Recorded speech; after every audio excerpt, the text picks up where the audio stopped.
As the elite agents of the Hunters Association stepped through the unknown portal, they were met with a shocking sight. Hordes of S-ranked monsters and demons lay defeated, all vanquished by a single naked man radiating raw power. Imprisoned in this world for 3 long centuries, he had fought tirelessly, growing stronger with each battle. As he stepped into the modern world, even the mightiest hunters seemed like mere novices in comparison to him. Yet no one was aware of his true story, a tale that began centuries ago. When he opened his eyes, he discovered a realm that felt as if it had leaped from the pages of a fairy tale. It quickly became clear that this world lagged far behind Earth in terms of technology, but it possessed a unique charm all its own. The house he found himself in was far from a rundown shack. It exuded an air of affluence. For a man who had toiled himself to death and left no family behind on Earth, this was a remarkable upgrade. But what truly captivated him was the woman cradling him, the baby's mother. She wasn't just beautiful. Her eyes sparkled with a warmth that could melt anyone's heart. If this was the way life began here, he suspected that romance wouldn't be a struggle for him anytime soon.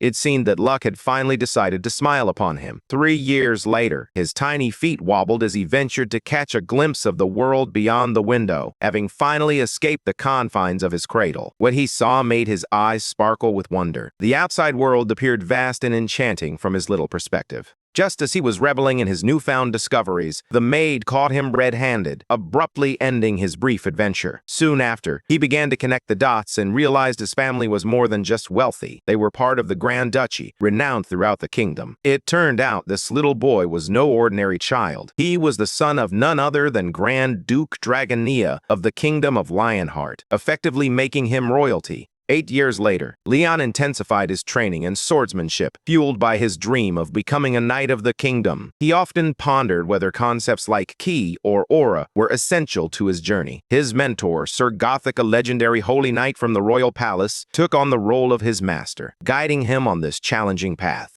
Gothic felt a deep honor in training the son of Dragonia, but for Leon, turning 14 felt more like stepping into a nightmare. Gothic was a beast in human form, utterly unfazed by Leon's efforts during their sparring sessions. Becoming a knight was about more than just swinging a sword. It required proving oneself through quests and earning the title with honor. And for those aspiring to be holy knights, the path was even more daunting. One had to be chosen by the Holy Grail and drink the sacred water. As the heir to Grand Duke Dragonia, Leon's training extended far beyond mastering the art of combat. He was also preparing to shoulder the immense responsibilities of leadership. Each swing from Sir Gothic sent him sprawling, a constant reminder of the challenges ahead. Training to become a holy knight, all in the name of securing his future as a successor, often felt more like a cruel punishment than a noble pursuit. More than once, he found himself pleading with the gods for salvation from this relentless ordeal, despite his lack of faith in their existence. By the time he turned 16, drenched in a thunderstorm and standing alone on the road, he finally embraced his quest to earn the goddess's blessing. Just as he took his first decisive step, he noticed flames flickering in the distance and heard desperate cries for help as a horde of orcs descended upon a nearby village. To capture the goddess's attention, it wasn't enough to simply wield a sword. One had to forge a reputation, accumulate good deeds, and earn her favor through sheer determination. Sir Gildius was summoned when the orc attack spiraled out of control, leaving everyone cornered and desperate. Amid the chaos, Leon seized every opportunity to swing his sword, his fury boiling over. He charged forward, hurling curses at the grotesque orcs for their audacity to invade the kingdom's territory. With enemies lurking at every turn, tensions were rising rapidly.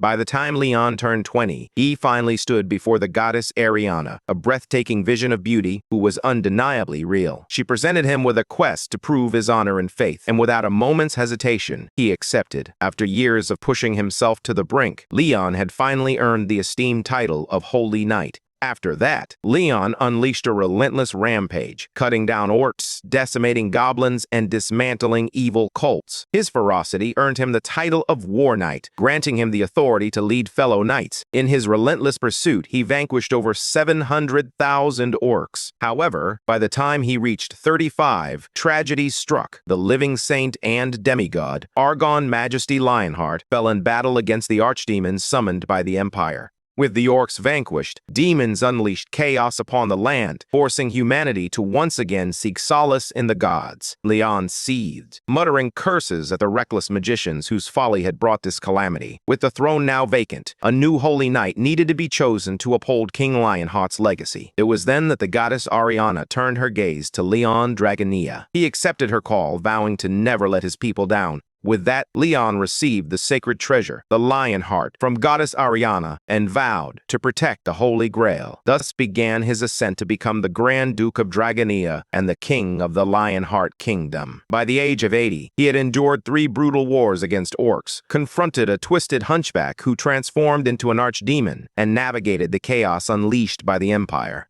As the Empire's dark magic schools resumed their twisted experiments, Leon attributed their decline to their acceptance of the Northern cult and their rejection of the gods. He was convinced that everything had begun to unravel the moment they granted rights to those he deemed unworthy. Enraged, Leon summoned his knights, his eyes fixed on conquest. At the age of 96, a madman obsessed with immortality incited mass suicide in the capital, claiming 3 million lives in a desperate bid to summon the Lord of Chaos. Armed with the holy sword still stained with orc blood from his last campaign, Leon led his knights toward the Empire. By the year 121, the world stood on the brink of collapse, trembling in anticipation of what was to come. Leon urged Ariana to take pride in her father's legacy, assuring her that he had died with honor and descended to join the gods above. Turning to his knights, he rallied their spirits, asking if they could hear the echoes of the enemy who had stolen their brothers away. Even in that desolate wasteland, he sowed seeds of courage, reminding them that honor still held meaning.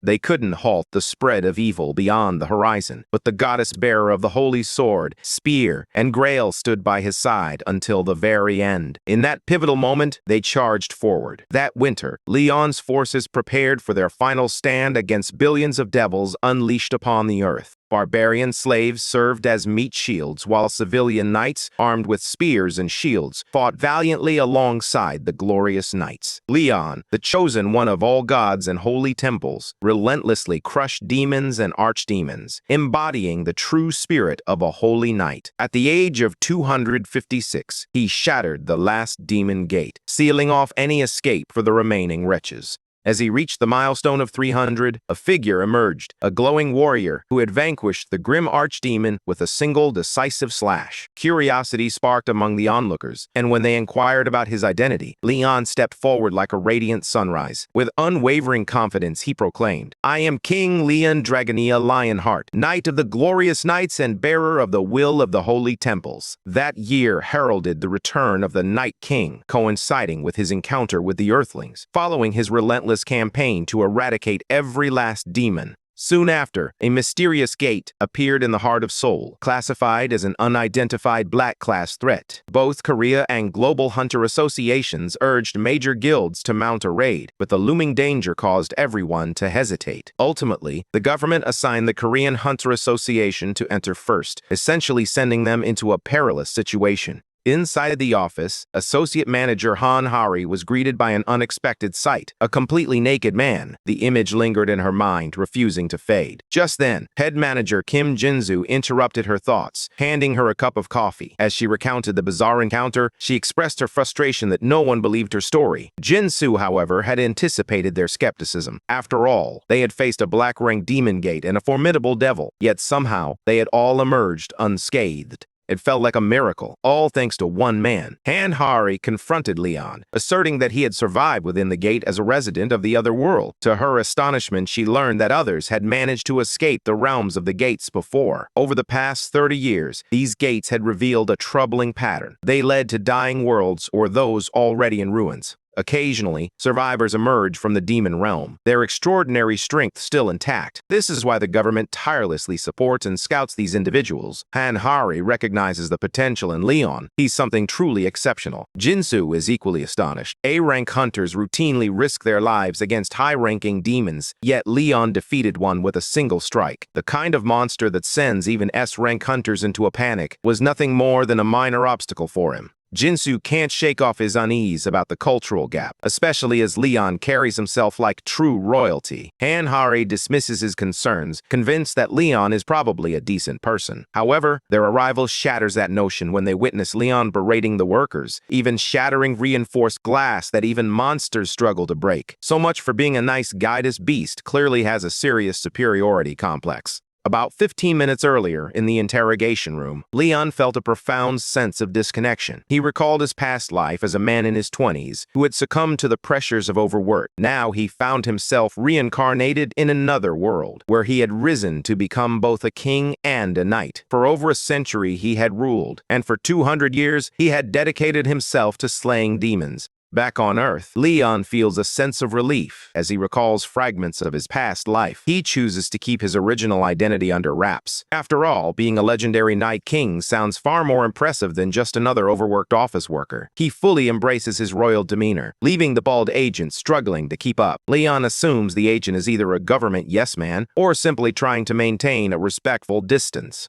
When the agent mentions the Black Gate and Leon's relentless demon-slaying spree, Leon interrupts, his pride shining through. "I eradicated all evil species and upheld the true honor of knighthood," he declares. With a flourish, he insists that the agent take on the role of his secretary to document his grand tale. Baldy, playing along under the pretense of cultural differences, nods in agreement. Leon subtly suggests that royalty deserves better treatment, casually mentioning his hunger. The attendant quickly rushes off to address his needs. However, Leon's true desire lies in uncovering what has transpired in the world during his absence. Baldy begins to recount the events that unfolded 30 years ago, when the gates mysteriously opened across the globe, unleashing a torrent of monsters and demons. After suffering heavy losses, humanity discovered that each gate had a specific theme. If left unchecked, the dungeons within would erupt, unleashing chaos upon the world. As Leon shifts the conversation to food, his thoughts deepen, drawing a parallel between the gates and quests of Earth and the fall of his own world to a demon invasion. It feels like a trial designed to strengthen humanity. Just then, the meal arrives, and Leon is nearly overwhelmed by the enticing aroma of rich bone broth, simmered for hours and seasoned to perfection, accompanied by a side of crunchy kimchi. As a former laborer, this dish felt like comfort food, almost sacred. Yet Leon stifles his reaction and confronts Baldy, declaring it an affront to serve a royal such humble fare. He reminds everyone of his illustrious identity. Leon Dragonea Lionheart, noble from another world, chosen guardian of the Holy Grail by the gods, bearer of the holy sword and spear. He is a slayer of millions of demons, the Lord of Chaos, and the living testament to the 300-year war. Once a humble earthling, Leon has returned as a king, convinced that this world is fractured due to a lack of faith. He sees it as his royal duty to guide the lost. Even during his time on Earth, he bore the heavy burden of the Night King. After being served a succulent steak, Leon's pride remains unshaken. This honor-obsessed man leaves Jinsu pondering how he even managed to identify their chicken and black bean noodles. Manhware breathes a sigh of relief as he savors a T-bone steak paired with a bottle of red wine from 1993. Jinsu gestures for Hari to take the lead in questioning, but she's visibly shaken, struggling to keep up with Leon's old-fashioned manner of speaking. Jinsu, feeling a twinge of annoyance, begins to wonder if Leon might actually have a soft spot for Hari, especially after calling her brave and allowing her to stay.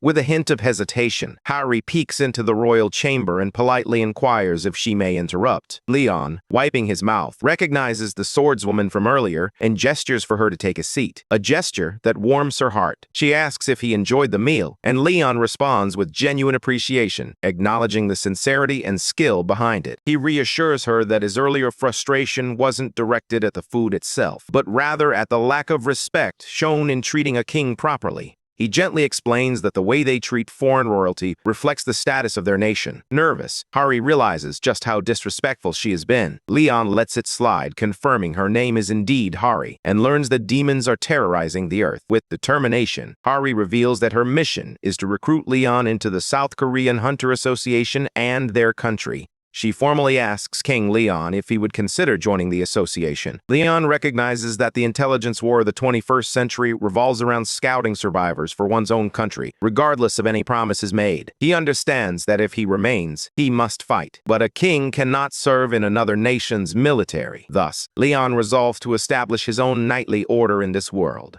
Harry nods, fully grasping his decision. She finds little to counter his reasoning. Later, Jingsu remarks on how fortunate it is that Leon remains unyielding to the influence of other countries or guilds. Hari can't fathom how an association linked to the government must submit to someone like him. Fueled by her frustration, she passionately criticizes the large guilds for exploiting their wealth and power to manipulate survivors. Just as Jingsu was on the verge of revealing something crucial about the Phoenix Guild, the ground trembles beneath them. An urgent alert blares, announcing a dungeon break at the Hunnam Plains. If a dungeon breach occurs near the granary, the ensuing demonic outbreak could threaten food production. Hari quickly realizes that S-rank hunter Li Yongwan from the Phoenix Guild has the prowess to handle an orange-colored gate. Jingsu is convinced these troublemakers are up to no good. Meanwhile, Leon, eavesdropping on their conversation, senses that they're in serious trouble. As the dungeon break unfolds, he predicts it will ruin the crops by infecting them, prompting him to take action in an area beyond Demara's reach. In the midst of this chaos, a blonde figure in a green cloak twirls gracefully in the wind near a grand white castle, while the dungeon wreaks havoc on the core. Hunter Li Yongwan, an S-rank and the guildmaster of the Phoenix Guild, spots Jingsu and Hari as they enter. Jingsu is convinced that Yongwan deliberately allowed the dungeon break, all because their request for a tax exemption on gate profits was turned down. Despite the rejection, the Phoenix Guild has still managed to rake in a substantial profit from the byproducts of the gates, including magic crystals and monster materials. Yet these scoundrels are attempting to evade paying 1 trillion in taxes, despite having reaped the rewards of being a prominent guild. It seems nothing is ever enough for them. Jingsu never expected they would stoop so low over a mere rejection. Hari shouts at Hunter Yongwan, reminding him that a week has already passed and the dungeon gate must be closed. Yongwan, wearing a carefree grin, acknowledges the potential consequences, but notes that the injured comrades could pose a challenge for the raid. He assures them they'll address it tomorrow, though he offers no guarantees. This nonchalance infuriates both Jingsu and Hari. Hari can't hold back, challenging Yongwan's patriotism as he contemplates the dire consequences of an infection spreading through Hunnam Plains. Suddenly, Yongwan bursts into a chilling laugh, evoking memories of last year's chaos. He coldly remarks that in this world, justice is merely a matter of money and power. Just then, a familiar voice cuts through the tension, branding Yongwan a shallow, old-fashioned jerk. He snaps back at Leon, but Leon doesn't take it lightly. "Someone as lowly as you shouldn't dare address a king like that," he retorts. Yongwan, taken aback by the insult, struggles to process it. After all, he's one of the world's top 20 S-rank hunters and the guild master of a prestigious top 10 guild. Just as he's about to strike Leon, Hari intervenes, reminding him, "Remember, Leon is a survivor." Yongwan immediately shifts his tone, bowing respectfully. He inquires if Leon belongs to a gray-colored guild. However, Leon, uninterested in idle chatter with commoners, redirects his attention to Jingsu, demanding a concise summary of the gate. Jingsu and Hari, relieved by his assertiveness, are grateful to have him on their side. To expedite the discussion, Hari explains that dungeon breaks typically begin when the land becomes tainted by demonic elements, leading to failed crops and devastation. The Hunnam Plains serve as a vital granary, making the situation all the more urgent. To address the crisis, Hari suggests they must clear the dungeon and purify the land. Upon grasping the severity of the issue, Leon instructs Hari to summon reinforcements. He firmly declares his intention to take charge of the operation the following day, just as the time for the other group is set to expire. Before anything can proceed, Leon firmly demands an official notice of consent from the king of the nation. Until he receives it, he refuses to take any action. Hari attempts to clarify that the situation isn't as complicated as it seems, but Leon, a man of unwavering principles, insists on adhering to the law and orders that a message be sent to the king without delay. Meanwhile, Yongwan stands nearby, visibly shaken, as if he has just encountered a ghost. He's convinced that Leon is even more troublesome than he is. After securing the president's approval, Hari informed Leon that everything was in place. She couldn't help but ask if the straw dolls were truly necessary. Leon patiently explained that purifying the infected land demanded the proper ritual arts. He had submitted requests for 2 things, the straw dolls and the mothers who crafted them. Once they were gathered, Leon called for their attention and invited them to present their handmade creations, igniting an unexpected doll-making contest. As the judge, Leon delivered a scathing critique of the dolls, deeming most of them unacceptable, even rejecting Hari's creation. He was incredulous that women who had given birth could produce such dreadful works. Ultimately, he approved the entry of an elderly woman in her late 80s who had raised 12 children, declaring her a true patriot. While he typically awarded medals and gifts, this time he humbly sought her forgiveness, leaving her blushing with surprise. Later, Leon brought the approved doll to the Hanam Plains, where preparations were in full swing. As he presented the harvest doll to the mother of the land, Yangwan's gang observed from a distance. Suddenly, droplets began to fill a sacred cup. The sun rose, and a crimson glow spread across the sky. Miraculously, the straw doll stood on its own, infused with divine energy. Then, Mother Earth herself, Demira, the goddess of life and abundance, descended into the doll, greeting them after a long absence and heralding the return of divinity to this land. Leon welcomed Demira with heartfelt praise for her divine grace, but she responded with a somber tone, declaring the land tainted and rife with evil. He agrees, acknowledging that many wicked beings have crossed into this world, yet no true divinity exists here, likely due to the failures of the lowly and unworthy. Demira counters, noting that greed and ignorance aren't always sins. They are simply part of human nature. When asked about his own place among swordsmen, Leon admits it's challenging to stand out, but he firmly believes that a true conqueror possesses a divine essence. He vows to lead the uninformed with a blend of authority and responsibility until a new pantheon emerges. When she offers to grant him a wish, Leon turns to Demira, the goddess of the earth, adorned in vibrant green. He asks her to purify the land. With a radiant smile, she blesses the soil with her essence, declaring that all who tread upon this ground will henceforth follow Leon. A sacred drop descends, purifying the earth, as Leon passionately urges everyone to witness this world, now graced by divinity. To him, the essence of life lies in birth and flourishing. He elaborates on how these cycles of life and prosperity serve as a testament to the fertile earth, a living embodiment of a divine promise. However, Yangwan abruptly interrupts, reminding everyone that the magically grown crops are nothing but poison. Leon feels a surge of irritation. He won't tolerate ignorance a second time. With a cold edge in his voice, he warns Yangwan to watch his filthy mouth. But Yangwan stands his ground, determined to expose Leon as a fraud. He demands proof and even summons an appraiser to assess the crops. As the appraiser employs his magic, he suddenly freezes, shock etched across his face. It turns out that the rice is a rare, blessed plant from Demira herself, capable of curing Tier 3 diseases when consumed in sufficient quantities. Even cancer wouldn't stand a chance against it. The crowd is left in stunned silence. Without hesitation, Jingsu calls for a pot from the chief's house, knowing that such a miraculous food cannot be overlooked. After finishing his cooking, a blue window appears, revealing that Jingsu gains 8 hours of stamina and mana restored every single minute. He's astonished, realizing that this dish is practically worth around 3 million won a bottle. Just then, Hari bursts in, casually announcing that she ate a bug out of sheer curiosity. Jingsu feels a wave of nausea wash over her, but then she surprises everyone by revealing that the bug has granted her a buff. This revelation leaves him utterly stunned. If divine energy has truly permeated the world, then every living being might now possess buffs. Energized by this thought, Jingsu springs into action, commanding a sweep for as many bugs as possible to fully charge the gate. With these newfound enhancements, the Hunter Association raid team is invigorated like never before, ready to seize the opportunity ahead.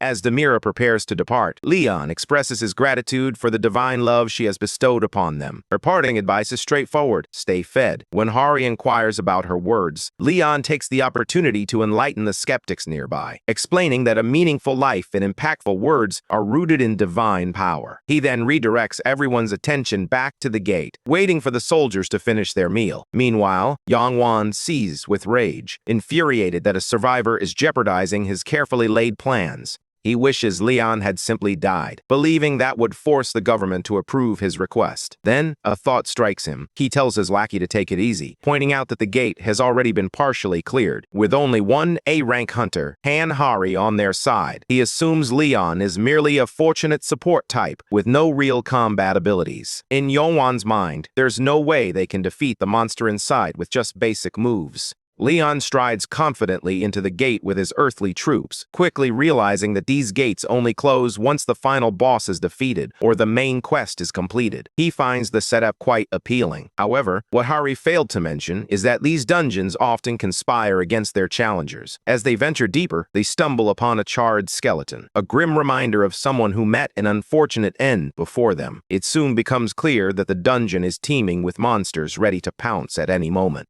When asked about the relentless onslaught of monsters, Hari explains that while defeating most creatures usually reduces their numbers, undead foes like skeletons, zombies, and demons simply return unless their master, the final boss, is defeated. It dawns on Leon that their only chance of escape lies in confronting this boss. Hari suspects a necromancer is orchestrating the skeleton army. Just then, a red alert blares, signaling a dungeon break and imposing a 3-hour time limit on everyone trapped inside. The mission is clear. Defeat the Commander Knight, Dullahan, who is advancing with his troops. A chill runs through the lackeys, and Jingsu curses Yongwan for putting them in this precarious situation. As waves of skeletal soldiers surge forward, Jingsu commands that all combat options be made available to the upper ranks. Mashik swiftly reports that there are approximately 30 archers and 2 mages on the enemy side. In response, Jingsu strategically assigns snipers to take up long-range positions, while shielders prepare to hold the front line. The eerie battlefield erupts into chaos as they engage in a fierce clash of blades against the relentless undead army. Jingsu is taken aback by their surprising strength, pondering how orange gates are constructed differently. Nevertheless, he reassures himself that they are still manageable for a B rank like him. Suddenly, his gaze fixes on 2 skeleton mages, their bony fingers weaving advanced spells. Jingsu rushes to grab their attention, but the eerie mages unleash their attack before he can react. Miraculously, he emerges from the onslaught with only a few scratches, all thanks to his high-quality gear. As the smoke dissipates, the final boss, Dullahan, makes a dramatic entrance on his imposing horse, catching Jingsu completely off guard. With a single powerful strike, Jingsu is sent crashing into the wall. Concern washes over Hari, while her lackey seizes the moment to suggest calling in reserve forces for backup. Jingsu's gaze sharpens as she watches Dullahan's greatsword gain momentum in his hands. Recognizing the gravity of her situation, Hari turns to the King of Lionheart for assistance, the very man who once vanquished a formidable demon. However, Leon, the self-proclaimed king, dismisses her plea, deeming such a minor conflict beneath him. With a disdainful tone, he advises Hari to earn her honor, scoffing at the idea of burdening him with a mere pile of bones or relying on the goddess to intervene.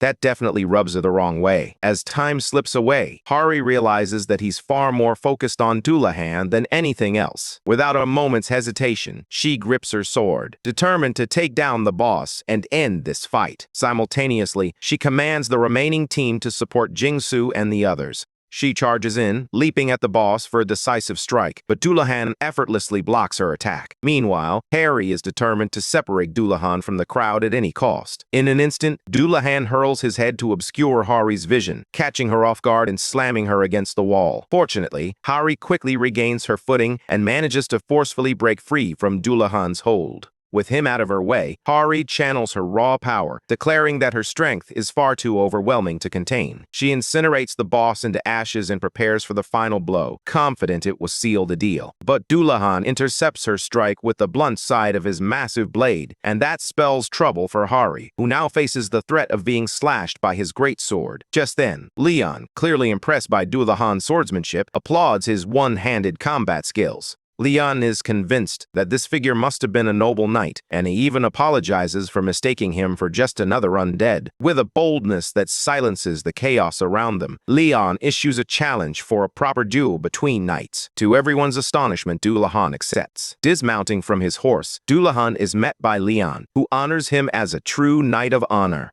Leon comes to the realization that he's more suited for dual-wielding swords. With determination, he demands a proper fight, insisting on using both blades instead of limiting himself to one-handed combat. Dullahan remains silent, offering no response. As Leon casually draws his sword, Hari finally speaks up, revealing that the knight won't die unless he's beheaded. Leon shrugged it off, treating the revelation as if it were no big deal. This leaves Hari perplexed, questioning what kind of plan Leon has in mind to secure victory without adhering to such a crucial rule. Leon, a man of unwavering principles, boldly declares that a knight's honor will determine the victor of this duel. As he steps onto the field, he introduces himself with pride, the first knight of the goddess of light and justice, Archduke of Dragania, and the lion-hearted king of Lionheart. With his titles proclaimed, he officially sanctions the duel. Dullahan, however, has no time for formalities and charges straight into battle. In a swift motion, Leon effortlessly blocks his attack with one hand, sending Dullahan off balance. With a single powerful blow, Leon sends Dullahan sprawling. Undeterred, Dullahan attempts a swift strike from close range, but Leon anticipates his every move, countering with lightning speed and leaving everyone stunned. Hari watches in awe, while Jingsu turns to her, asking if she grasped what just unfolded. It's clear that only Hari truly comprehends the rhythm of the battle. Leon expertly shifts his weight, tying the sword guard just as the blade makes contact, then follows up with a flawless crosscut, an audacious move that most would never dare to attempt. It has been ages since Dullahan encountered a true knight in a proper duel. Despite suspecting this might be a ruse to evade further chaos, he can't help but admire Leon's upright posture and the seasoned demeanor of a warrior who has weathered countless battles. As Leon braces himself for the next strike, he surprises Dullahan by blocking the attack and sending him staggering back for the third time. He calmly asks Dullahan if he still wishes to continue, while Dullahan perceives him as the epitome of a noble knight. Deep down, he is resolute in his refusal to resort to necromancy against the king of knights. All that fills his mind is the longing to face this man in a true knightly manner without taking any shortcuts. Somewhere along the way, Dullahan had lost touch with what it meant to face true knights, a stark contrast to the days when he roamed the world with honor. After the 10th strike, Dullahan's sword slips from his grasp, soaring into the air. Leon, with calm precision, acknowledges the skill behind his technique. He then poses a question. Does Dullahan remember his past life? A thrill courses through Dullahan, as he realizes this knight has rekindled memories of his once glorious days. After countless battles fought without honor, Leon reflects on the end of his cursed journey with a bittersweet smile. He feels a sense of pride as he watches the fallen knight regain his dignity. With Dullahan kneeling before him, Leon quietly prays for his soul to find rest, or for the goddess of light to guide him to paradise. He holds on to the hope that they will meet again someday in the banquet hall of the gods. As Dullahan fades away, his human face finally bears a look of peace. Outside the gate, Jingsu stands in awe, realizing that Leon has truly kept his promise to settle things with a duel. The onlookers, including Hari, are left shaken by the sheer divine power that obliterated the undead so effortlessly. Hari understands that Leon could have ended the battle in a single strike, but Leon clarifies that he chose not to. Dullahan would have perished as a mere necromancer, but Leon allowed him to die as a knight. For him, honor is rooted in action, and true action springs from will. With that, Leon sets off to claim his reward, only to discover Dullahan's sword and cape awaiting him. Jingsu nearly faints as Leon shatters the crystal lute, but he simply shrugs it off, declaring it nothing more than a chaos machine. The Hanum Gate has officially been cleared. Meanwhile, Harry's expression is one of pure horror, deep eye bags betraying the fact that it's now Leon's 4th day on Earth. So much has happened, and Hari feels utterly exhausted. It all began with the tax issue, where Leon adamantly refused to part with even a single coin from his treasure, not even in monostones. He claimed his royal status made it beneath him to count coins like a commoner. Amidst this turmoil, Hari couldn't help but notice a surge of new followers, drawn in by the divine power that Leon had bestowed upon the land. When the followers inquire about the tithe, Leon nonchalantly states that it will be 90% of their harvest. The news lands on them like a ton of bricks, especially with living expenses and taxes already at an all-time high. Yet Leon merely shrugs it off, questioning why true followers of the goddess should fret about hunger. He assures them that his guild will take care of food, welfare, and all their living costs. Then Hari drops a bombshell. Leon's blessed rice has an astonishing appraisal value. 80 kilos fetch around 1.5 billion won. Suddenly, everyone begins calculating, realizing they'd still save a fortune even after giving up 90%. Just like that, their faith in Leon is solidified. However, Hari soon discovers that Leon's living situation is a complete disaster. The man lost his composure over the absence of a single artwork in his room, and immediately began demanding a luxurious bed, on-call servants, and art pieces to admire at all times.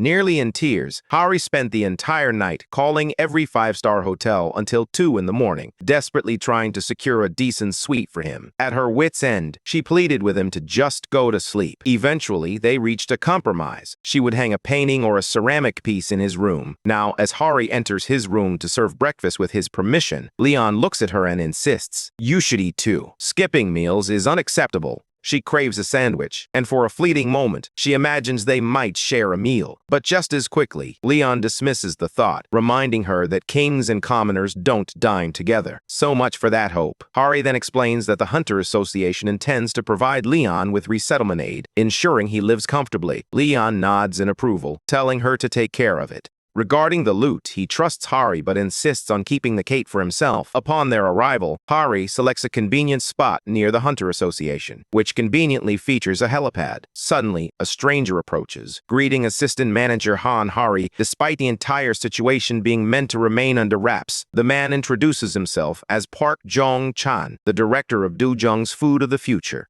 Hari is taken aback to discover that Dujung Group, one of the nation's top 3 chaebols, had been anticipating their arrival. Jong-chan quickly identifies Leon as the survivor, validating Hari's suspicions. Attempting to maintain a casual demeanor, Hari extends a handshake, but Leon interprets it as a slight. Later, as Hari helps Leon settle into his new home, he reassures him that the Hunter Association will take care of the rent and all expenses for the next year. In her mind, she couldn't shake the nagging question of how the news had leaked, especially since Leon's identity was meant to remain a closely guarded secret. Survivor intel was typically managed with utmost discretion. Fortunately, Leon seemed to overlook director Jong Chan, which played to Hari's advantage. Yet, she remained puzzled by the sudden interest a businessman had in Leon. Leon believes that for people like him, it's all about profit, especially with a rice field in the Hanam Plains. However, the intel team has made a blunder. A streamer captured the entire incident, and despite the government's request for deletion, farmer Mr. Park simply re-uploaded the segments showcasing Leon's miraculous feat. Meanwhile, Jong-chan consults his scientists to determine if the rice hype is truly justified.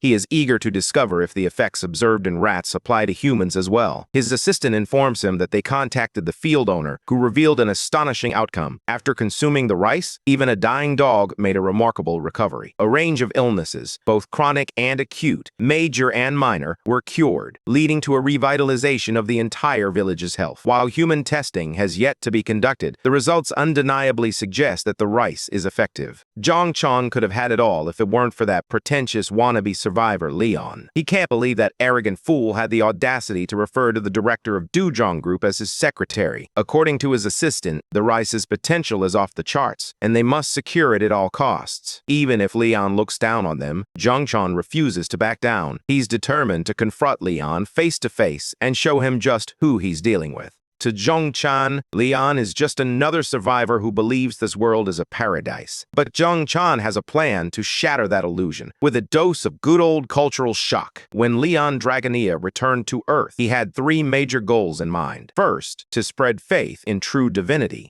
Despite the multitude of gods and their followers, Earth remains devoid of any genuine divine presence. As sickness spreads and the land withers, Leon is convinced that a true god must intervene to bless the world. However, for that to occur, he knows that more people must come to believe. Additionally, he envisions the creation of the Knights Templar, for this world lacks warriors imbued with divine strength. As the guardian of the Holy Grail and the Lion-Hearted King, Leon views himself as a demigod. The Templars, in his eyes, are holy warrior saints destined to instill fear in the hearts of evil. His ultimate goal is to reclaim divine power and elevate the Templars to eradicate the encroaching darkness on Earth. Leon understands that spreading their faith and maintaining balance among the gods is essential to establishing this sacred order. Leon acknowledges that establishing the Templars may be overly ambitious for a place like this, yet he remains resolute in his belief that it is his responsibility to pursue it. At that moment, Hari informs him that someone has officially requested to meet with him. Leon appreciates that they have adhered to the proper protocol for seeking an audience. Jong-chan finally comes face to face with Leon Dragonia, putting on his most charming demeanor while secretly preparing to do whatever it takes to seal the deal. This time, he arrives with an extravagant gift, convinced that Leon has never encountered anything quite as luxurious. His crew sets down a sleek silver box, and Jong-chan feels a surge of confidence, believing that Leon will be utterly impressed and soon begging to be managed by him. To Zhong Chan's astonishment, Leon accepts the gift without even a glance, as if he's doing Zhong Chan a monumental favor. Caught off guard, Zhong Chan asks why Leon won't even look at it. Leon dismisses the question, telling Hari to handle it instead. The moment she touches the box, it springs open on its own, unveiling one of the Dujun group's most elite weapons. Zhong Chan invites Leon to select whatever suits his taste, and Hari immediately identifies the top-tier gear crafted by Dujun's master smith. Zhong Chun boasts that these weapons are the cream of the crop, and with Leon now in charge of hunger, they might actually prove useful. Hari can hardly believe that Zhang Chun is willing to part with their prized, unique rank weapons items that money simply can't buy.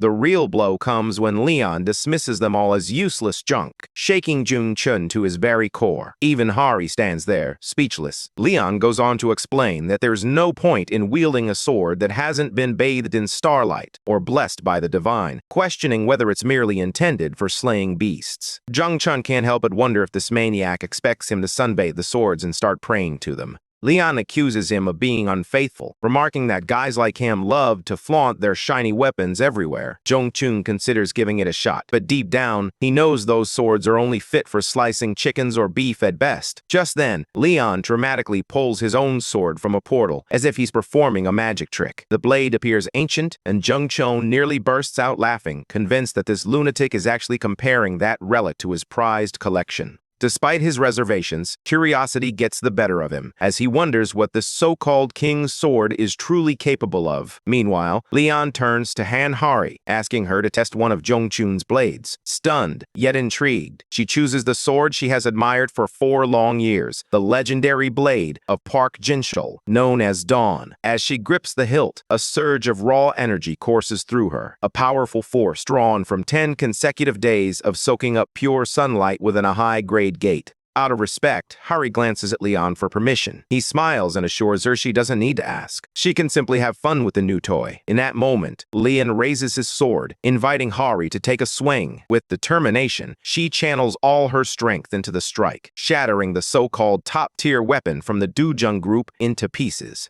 A wave of shock ripples through the crowd as Leon dismisses the spectacle as nothing but trash far worse than he had anticipated. Zhong Chun's survival time plummets to a mere 3 minutes. The realization hits him hard. He's just lost what he had confidently declared their strongest weapon. Without hesitation, Zhang Chun reveals his desire for the patent rights to the miracle rice, promising to pay for it. He offers a staggering sum of 180 billion won, but inside, he knows that cancer-curing rice is worth far more. Still, he's confident that this eccentric knight has no idea just how much money that really is. When Leon questions whether Zhang Chun is trying to buy his favor with money, Zhang Chun believes he's got the upper hand. He offers to draft a contract granting the Dujun group complete control. But that's the final straw. Leon snaps, transforming into a fierce Lion King, poised to dismantle the arrogant merchant who dared to place a price on divine grace. Leon's fury reaches a boiling point, leaving Zhong Chun and his entire crew paralyzed with fear. Zhong Chun, drenched in sweat, realizes he's mere moments away from death. With a voice like thunder, Leon declares that this fool has just confessed to his sins. In that instant, Zhong Chun crumbles, dropping to his knees and wailing that he doesn't even understand what he did wrong. Leon explains that the crop is a sacred blessing from the goddess Demera, a gift bestowed upon farmers who pour their sweat and love into the land. It's not something that money can buy. Only a grateful heart and genuine faith can truly receive it. He then confronts the greedy man, questioning why he seeks divine blessings when he doesn't even believe in the goddess.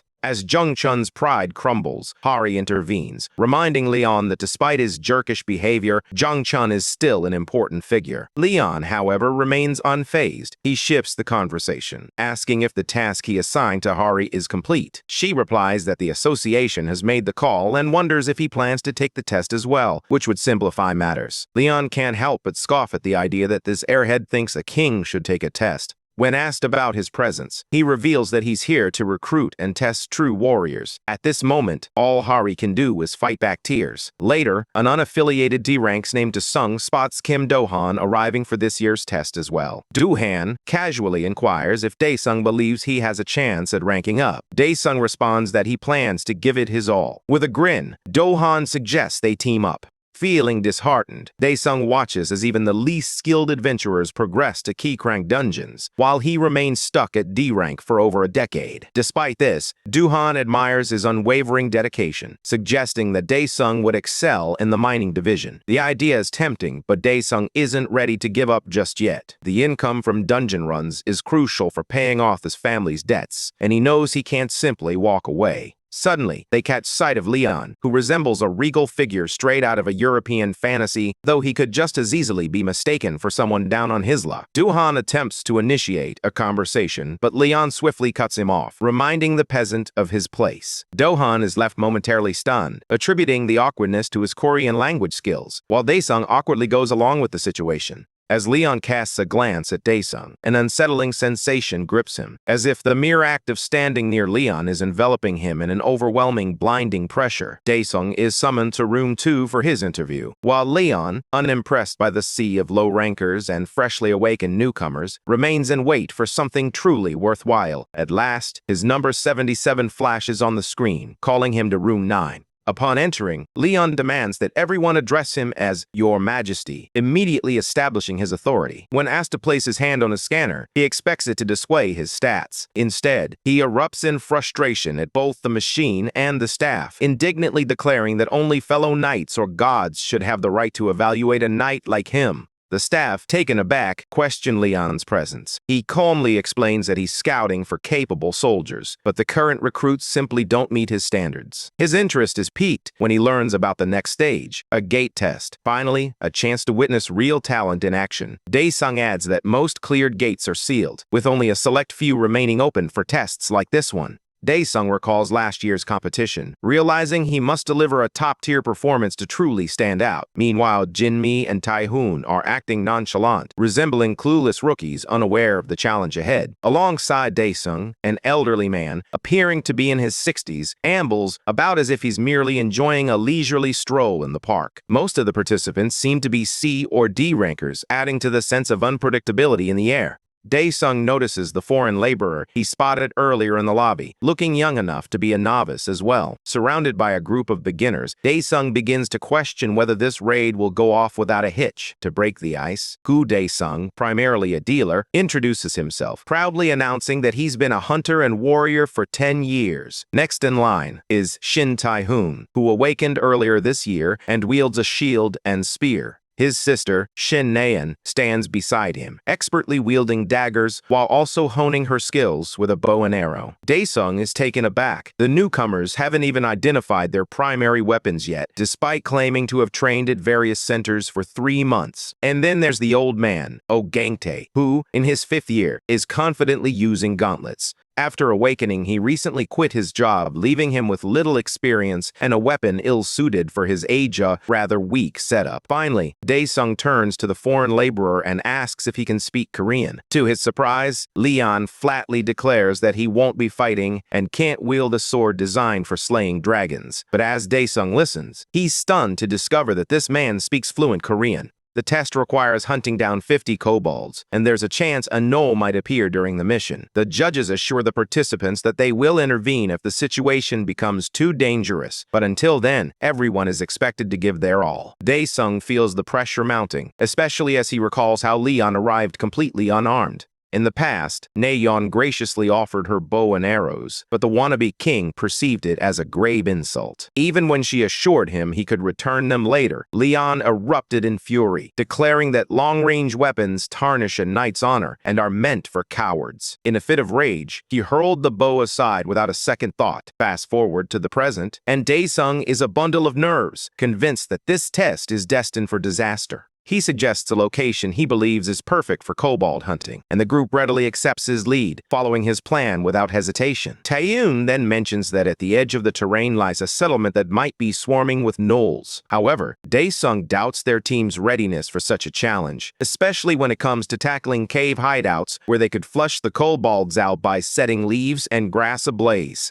He views it as a straightforward opportunity to bring them down. Tae-hoon praises his experience, and Dae-sung feels an unexpected surge of confidence, recalling all the guides he studied and the training he completed, dreaming of the day he would step into a top-ranked gate. Yet, the truth remains, this is still his first gate, and he understands that he must advance this time D-rank simply won't suffice. Suddenly, Dae-sung notices Tae-hoon trembling like a leaf, his eyes widening as he spots a couple of kobolds sneaking toward the cave entrance. Without hesitation, he steps forward and instructs Tae-hoon to brace himself with his shield. With one clean strike, Tae-hoon feels a surge of adrenaline, his confidence swelling as he thinks, "I can definitely take these foolish monsters down." It turns out he's adept at blocking direct attacks, but his overconfidence blinds him to the kobold leaping right at him. In an instant, he's just moments away from having his face shredded by those vicious teeth. Dae-sung quickly warns everyone, emphasizing that these kobolds are both fast and cunning. Meanwhile, the old man and the others are handling the situation like seasoned veterans, dispatching kobolds one after another. This display of skill helps Dae-sung relax a little. Once the last few are taken care of, Dae-sung praises the team for their efforts, while Tae-hoon sheepishly apologizes for his earlier mistakes. Dae-sung brushes it off, especially since Nayeon managed to take down 2 on her own, and everyone is safe, thanks to the old man's expertise.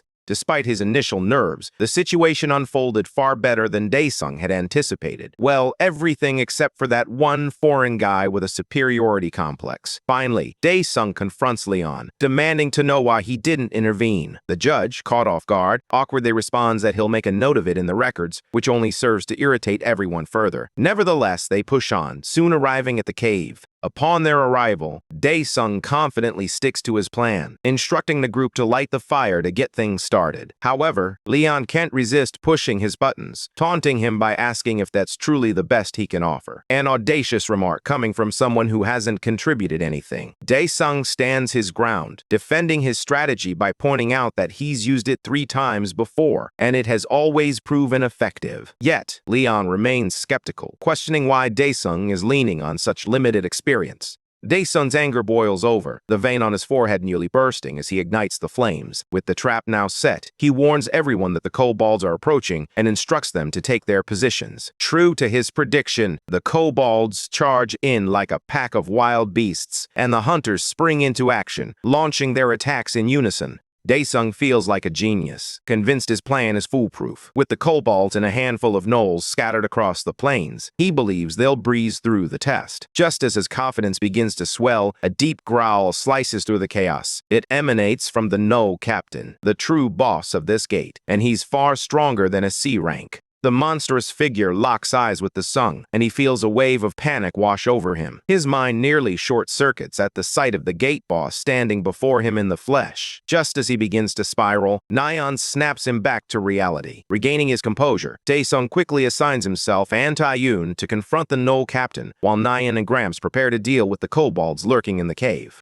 Dae-sung understands that every team needs at least one reliable player, and sending a rookie D-ranks like himself to face a boss is essentially a death sentence. Yet, with no other options, he reluctantly places his trust in Tae-hoon, despite knowing the guy isn't cut out for this kind of battle. As they confront the monstrous beast, Tae-hoon stands paralyzed with fear, trembling uncontrollably. Dae-sung shouts at him, urging him to pull himself together. Though he understands the situation, what lies before them is nothing short of a nightmare. Dae-sung begins to panic, fearing that Tae-hoon has completely lost his grip and won't be able to lift his shield in time. Just then, Tae-hoon stumbles and crashes to the ground, looking like he's about to become Kobol's next meal. Meanwhile, one of the judges silently wonders when Leon will finally intervene. Without a moment's hesitation, Dae-sung seizes the shield and charges directly at the boss, shouting for Tae-hoon to retreat. Just as the monstrous creature prepares to crush Tae-hoon, Dae-sung intercepts the blow, bracing himself with every ounce of strength he can muster. The impact reverberates through him, and the beast's fury intensifies, its eyes narrowing in anger. Another attack rushes toward Dae-sung, and doubt gnaws at him. Can he block it again, or is this where it all ends? He can't shake the feeling that they might have had a chance if Tae-hoon hadn't made such a critical mistake. Death looms far too close for comfort. Suddenly, Leon appears like an uninvited guest, effortlessly catching the gnoll captain's blade between 2 fingers. With a casual demeanor, he encourages Dae-sung to give it another shot, remarking that his first move wasn't half bad.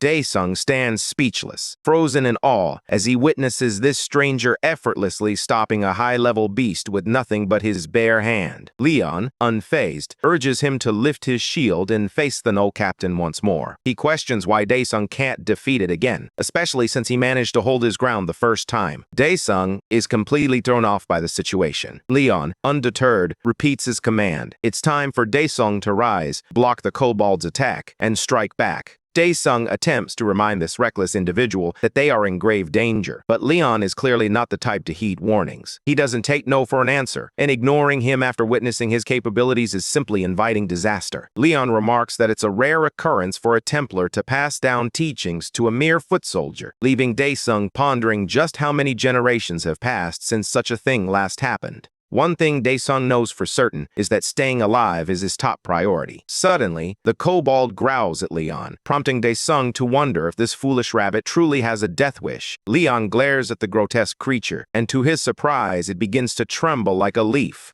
The battle erupts once more, and Daesung realizes the creature's strength is enough to wrench his shield from his grasp. Leon shouts at him, urging him to stop relying solely on defense against an opponent far stronger than himself. Look for an opening, he commands, emphasizing that this beast is no mindless brute. It adapts and learns with every strike. As Daesung grapples with his thoughts, Leon suddenly delivers a sharp kick to his knee, shouting at him to never take his eyes off the enemy. The jolt brings Daesung back to reality, and he realizes just how perilously close he was to death. Had he taken that last hit head-on, it would have been the end for him. Leon continues to urge Daesung to tap into his hidden potential, but honestly, it freaks him out. He's always viewed himself as a washed-up D-rank with no skills or talent to speak of. The idea of potential suddenly manifesting just because someone insists on it feels absurd. Yet, despite his skepticism, something begins to shift within him. A strange spark ignites, and for the first time, he wonders if he might actually stand a chance against this monster. As the creature lunges to strike, Daesung stands his ground, unwavering. For a fleeting moment, he believes he can pull this off. He channels every ounce of strength into blocking the blow, and against all odds, it works. Even he is taken aback by his own ability to break through like that. But it's far too early to celebrate. Just then, the kobold delivers a brutal smack to Daesung's face, sending him sprawling to the ground like discarded trash. Leon lets out a heavy sigh, wondering aloud why Daesung still fails to grasp the bigger picture. After all this time, he's still stuck at D rank. Then, with a hint of gravity, Leon drops a truth bomb. He never believed for a second that someone like Daesung was merely a random mercenary. Meanwhile, the man in the hat finally unveils his identity by removing his mask. To everyone's surprise, he is Oh Kang-yuk, the president of the Korean Hunter Association. With a hint of resignation, he admits that it all felt rather pointless in the end. He turns to Leon and asks if he found what he was searching for inside. Leon replies, a glimmer of determination in his eyes, that he has at least identified one potential candidate for a soldier. Kang-yuk feels a twinge of unease, pondering whether Leon is considering hunting overseas, especially after witnessing him effortlessly obliterate a C-Crank boss. However, Leon quickly sets him straight, dismissing the creature as hardly more than a toy. Shifting the conversation, Kang-yuk offers his support, suggesting he would back Leon if he ever decides to start his own guild. He emphasizes that if Leon aims to build something from the ground up, gaining fame is the quickest route to success. In today's world, he notes, there are few shortcuts to achieving that kind of recognition. Kang-yuk mentions a red gate that opened in Cheongju following a disastrous raid. For over a year, its purpose has remained shrouded in mystery. Within that gate lies the coveted jewel of wisdom. But to reach it, or to destroy it, one must confront the formidable boss of the red gate, the Yagid Spinner. At the Gyeongju Sports Complex, the first team from the KPP Guild prepares to embark on their raid. Young and his crew unexpectedly discover a modern civilization that appears far more advanced than anything on Earth. One of the girls remarks that it looks pretty impressive. Amidst all the discussions of fantasy and Murim worlds, Guildmaster Hyung muses that it's not too far-fetched to imagine a futuristic world could exist as well. One of his lackeys chimes in, noting that it feels reminiscent of something straight out of a cyberpunk story. After some contemplation, Hyung decides it's time to revisit their plan, beginning with the organization of the party. Oil, confident in their team's strength, believes they're prepared to face any formidable foes that may arise. After surveying the area, Hyung gestures toward a nearby building, suggesting it as their base camp due to its advantageous height for surveillance. Hole nods in agreement, assuring him that he hasn't detected anything suspicious thus far.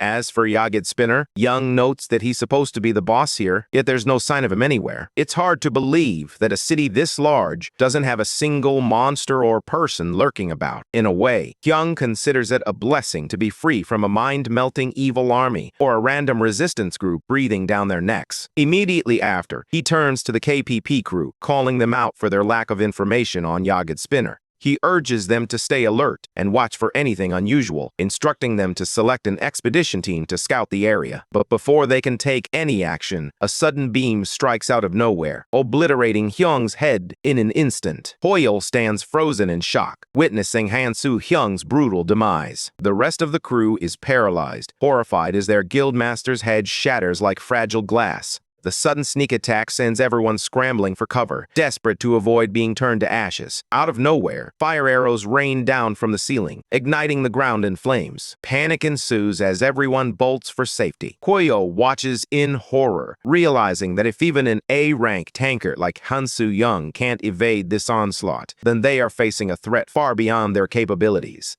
It feels like a death trap. One of the girls catches a glimpse of movement at 3 o'clock, but the swirling dust and sand obscure her view. Hoyeon, the vice guild master of KPP, steps forward, urging a retreat before the entire structure collapses. As for Hyung's body, Hoyeon insists they'll return for it later, sensing that something about this place is deeply unsettling. Hoyle instructs Hyuri to investigate the exit, and she strides forward with confidence, assuring him that she won't sense any danger and that it's safe. However, without warning, she suddenly freezes, a strange itch creeping into her throat. In an instant, she leaps into an invisible web woven from razor-thin blades. Hoyle and the others watch in horror as Hyuri is mercilessly shredded before their eyes. He can't even recall when those deadly wires were set up. Without a moment to lose, he shouts at his crew to cut through the wires and escape quickly. "Coat your weapons in mana," he urges, desperate to slice through the deadly traps. Inside, he's a whirlwind of anxiety, questioning whether they face a single enemy or a whole group and how long they've been lurking in the shadows. As the crew struggles to clear the tangled wires, a menacing robot suddenly zooms in, its lens focused and ready to strike. In an instant, a single blow decimates Hoyle's team, leaving them in utter devastation. Consumed by fury and desperation, he screams for the enemy to reveal itself. Just then, the robot drops down in front of him, and everything falls into place. This is the Jagged Spinner. A voice emanates from the robot, taunting Hoyle, suggesting that if he had something like this, he'd never run out of ammo and could fight endlessly. Hoyle, seething with rage, is consumed by the realization that this madman annihilated his entire crew just to make a point. In that tense moment, Jagged Spinner brandished a glowing rope, lashing it toward Hoyle with deadly intent, insisting that his actions were all in the name of protecting the city. Meanwhile, at Cheongju Gate, the first raid team of KPP hunters, consisting of 58 members, faced a grim fate. None returned alive. The gate boss had now escalated to a red-level threat, leaving all operations suspended indefinitely. Later, the second raid team opts to steer clear of the city, determined to avoid an encounter with the Jagged Spinner. Meanwhile, the third raid team is laser-focused on seizing the Jewel of Wisdom and any other treasures they can find. The white-haired leader boldly proclaims that the 60 billion won reward will be claimed by the second team's guild. With their plans in place, they make their way into the Cheongju Sports Complex gate. Access to this gate has been granted to one of Korea's top 10 guilds, the Golden Lion. Led by the formidable guildmaster Hwang Gom-shol, an S-rank, and his capable vice guildmaster Hwang Yeon-ha, an A-rank, the guild boasts a total of 49 members. In addition, the Magic Tower has dispatched Gil Tae-sung, who was on the brink of Sesh rank, accompanied by a squad of 48 mercenaries. Not to be overlooked, Han Hari from the Korean Hunter Association, also an A-rank, is present, pouring barley tea for His Majesty, who is ready to join the fray. In this desolate remnant of modern civilization, the fourth raid team at Cheongju Gate establishes their base camp. Leon approaches Han Hari, sensing her unease. "What's on your mind?" he asks. Hari confesses that she has a nagging feeling of dread. She doubts things will go smoothly here, yet paradoxically, she finds herself anxious about what might happen if they actually do. She hopes for the best, that everything goes smoothly and Leon won't need to intervene. But that also means his chance at glory could vanish. Surprisingly, Leon is perfectly fine with that. He calmly explains that if the Lionheart King doesn't have to lift a finger, it simply means the situation isn't dire. He elaborates, stating that true leadership can be managed by anyone who doesn't allow arrogance to cloud their judgment. However, the situation changes when it comes to the King of Knights. This revelation piques Hari's curiosity. Suddenly, it clicks for her. Every time Leon has intervened, it has been to thwart an attack that no one else could manage. Leon emphasizes that the king must serve as the ultimate barrier, the last line of defense. When the King of Knights takes to the battlefield, it signals that all hope is lost and the others have already faltered. Given the dismal condition of the crew at this moment, Leon suspects it won't be long before he has to intervene once more. Yet Harry holds a glimmer of optimism. With S-Rank Huang Gumcall and a skilled mage on their side, he believes this raid team might just have a fighting chance. Leon views them as far stronger than ordinary humans, yet he believes they lack the depth of understanding he possesses. More troubling is their strategy. He questions their assumption that the outskirts of the city are safe. Even after encountering enemies, he is taken aback by their unwavering confidence in their intel. He struggles to comprehend how these so-called raid teams can consider analyzing monster patterns and merely reacting to them a wise approach. For Leon, this was absurd. No true general would ever depend on such a plan, especially when facing someone like Yag Spinner, whom he regarded not as a monster, but as a cunning and formidable warlord. Just then, an explosion erupted out of nowhere, startling everyone and throwing them into chaos. A boy calls out to Yappy, the robot, expressing his regret that it has to end this way. He then requests one last favor. Yappy, ever loyal, accepts the boy's final command to delete all foreign beings who dare to trespass in the city. With that mission in mind, Yappy sets out to fulfill the boy's last wish by eliminating every intruder. Now acting like a loose cannon, it goes on a full-blown rampage, terrifying everyone as its lens zooms in on potential targets. Suddenly, a man swings a hammer, knocking the little bot aside. The onlookers are left in shock as a massive explosion rocks the area, leaving them bewildered about the kind of monster that just obliterated 23% of their life force. Yappy gears up to launch another attack, but the hammer-wielding man strikes again, causing a dangerous spike in its internal pressure. Meanwhile, Gumsoon prepares to go after the metallic menace next. Afterward, the Guildmaster steps in to take full control and eliminate the threat. This seems to send the machine into a frenzy, and Yappy begins wreaking havoc across the battlefield. The Guildmaster quickly activates the distortion force field and instructs everyone to gather together. Even with the force field in place, chaos reigns. One member shouts to Guild Taesung that the bullet trajectories are completely erratic. Taesung observes how the magic tool, designed specifically to combat the Yag Spinner, is already being affected, with bullets curving mid-air. He never anticipated having to use it this early. Just as Yappy detects the anomaly, it inexplicably initiates a maintenance operation. In the midst of the turmoil, Taesung's lackey gets shot. Realizing that Yappy has already calculated the angles to make the bullets swerve, panic sets in. Taesung frantically tries to comprehend what they're up against. Just then, he receives a call to shut off the distortion field. The bullet trajectories have become too unpredictable. The magic tool's battery is running low, so Taesung orders that it be charged as soon as the force field is down. As the group comes to a halt and the force field drops, they are suddenly engulfed in a web of wires. It becomes clear that Yappy has been working tirelessly behind the scenes. He emerges like a grim reaper, ready to unleash a shocking surprise on the entire squad. Taesung immediately realizes his grave mistake in gathering everyone in one place, fully aware that there's no way they can evade the impending attack. As the charging comes to a halt, the group is stunned to see a horse approaching, and riding it is none other than Leon Dragonia. He enters like an old sworn friend, exuding confidence. With a commanding presence, Leon dismounts and speaks of the courage it takes to ride alone into a sea of enemies, declaring that the King of Lionheart deserves praise. Without hesitation, he honors the moment by granting Yag Spinner the privilege of a duel, as if issuing a royal decree. The rest of the crew stands in disbelief, wondering if Leon has lost his mind or if he's simply out of touch with reality. Leon mutters to himself, summoning the courage it takes to charge into a sea of enemies armed only with his trusty horse. He boldly declares himself the King of the Lionheart, a title he believes he deserves without question. Seizing the moment, he grants Yag Spinner the honor of facing him in battle. Meanwhile, Yappy watches in utter confusion at this display of dramatic flair, powering up its railgun and focusing on its mission to eliminate every foreign entity in sight. In an instant, Leon bursts forward like a blazing sun, riding his old sworn friend into the fray. As Yappy fires, Leon charges with the fury of a true knight, completely unfazed by the long-range attacks. With incredible speed and the gleam of his spear, both Yappy and Leon unleash their inner beasts, ready for the clash of titans. Suddenly, a massive explosion erupts, sending debris flying through the air. In that moment, Yappy takes a devastating hit, and Yagspinner's high-functioning AI crashes completely. It turns out, Yappy had no logical explanation for the phenomenon unfolding right before its sensors. Yag's machine had already analyzed the entire scene, noting that Leon's weapon appeared outdated and reminiscent of a joust. Yet it was fast enough to capture its attention. Still, the machine calculated that the impact would be minimal, given Leon's mass. Yappy marked the threat level as 0, convinced that the railgun could easily take Leon out with a single shot, and deemed the situation not even worth the effort. That was how the machine's logic played out.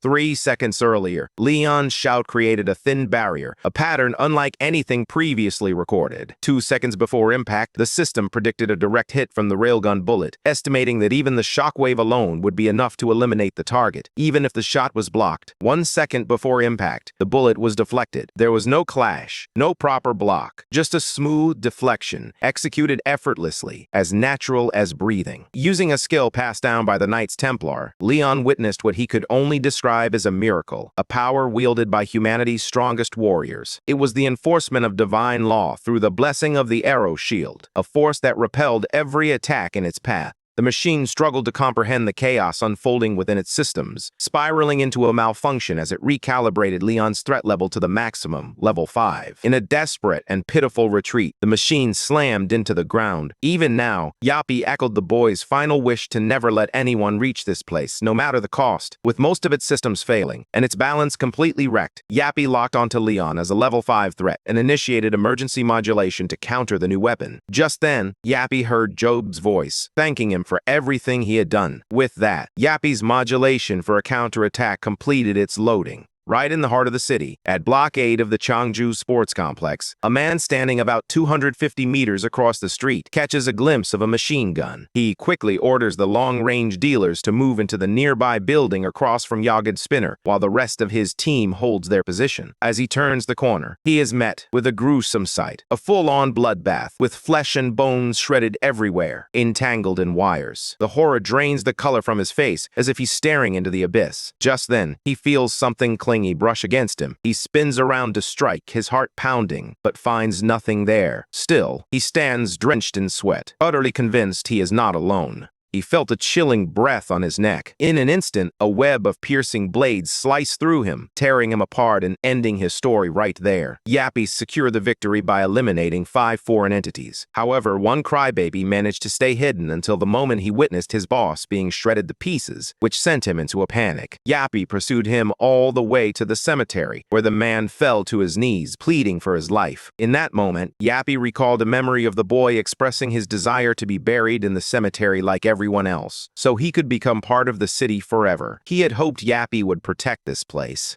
That memory hits hard, and suddenly, Yappy's reasoning system shuts down as his priorities shift upon locking eyes with the crybaby. The guy is left wondering if the little robot just decided to let him go. Moments later, Yappy silently lifts off into the sky without saying a word. Just then, Taesung arrives and walks over to the kid. The crybaby nervously mutters that the metal spider must have been too tired to finish him off and simply ran away. He explains how Yappy's expression said it all, as if it knew there was no chance of winning. Perhaps it caught sight of Taesung approaching, proving that even machines have their limits. What truly unsettles Taesung is how the cemetery in this city is far cleaner than everything else around it. Meanwhile, Yappy calculates its chance of success at 92%, but ultimately decides to retreat, prioritizing the safety of the citizens even if they are already deceased. The eerie atmosphere of the place unnerves Taesung and the others. At the same time, Yappy logs 49 active targets, with both level 5 and level 3 threats in good health. The odds of taking down the level 1 threat stand at only 35%, prompting the the battle to resume. That's when someone spots Yappy, quietly tucked away as it attempts to repair itself. They call it out, tauntingly asking if it enjoyed playing with commoners. To everyone's surprise, that someone is none other than Leon himself. As it turns out, Leon truly embodies chivalry. It's no exaggeration to say he lives and breathes it. With that smug grin, he stands as a testament to honor. The king of Lionheart despises cowardly ambushers more than anything and longs for a fair fight, one that is faced head-on. With unwavering confidence, Leon boldly asks Yappy if it's ready for battle. Yappy, taken aback by the unexpected visitor in its territory, instantly feels alarm. It's clear that this opponent has no intention of playing fair. Yet, Leon refuses to abandon his knightly morals. Chivalry fuels his determination, and that unbreakable will is what empowers his strength, marking him as the chosen one. With a smirk, Leon wagers that a machine can't possibly comprehend the concept of honor, especially with 480 bullets left and all its equipment in check.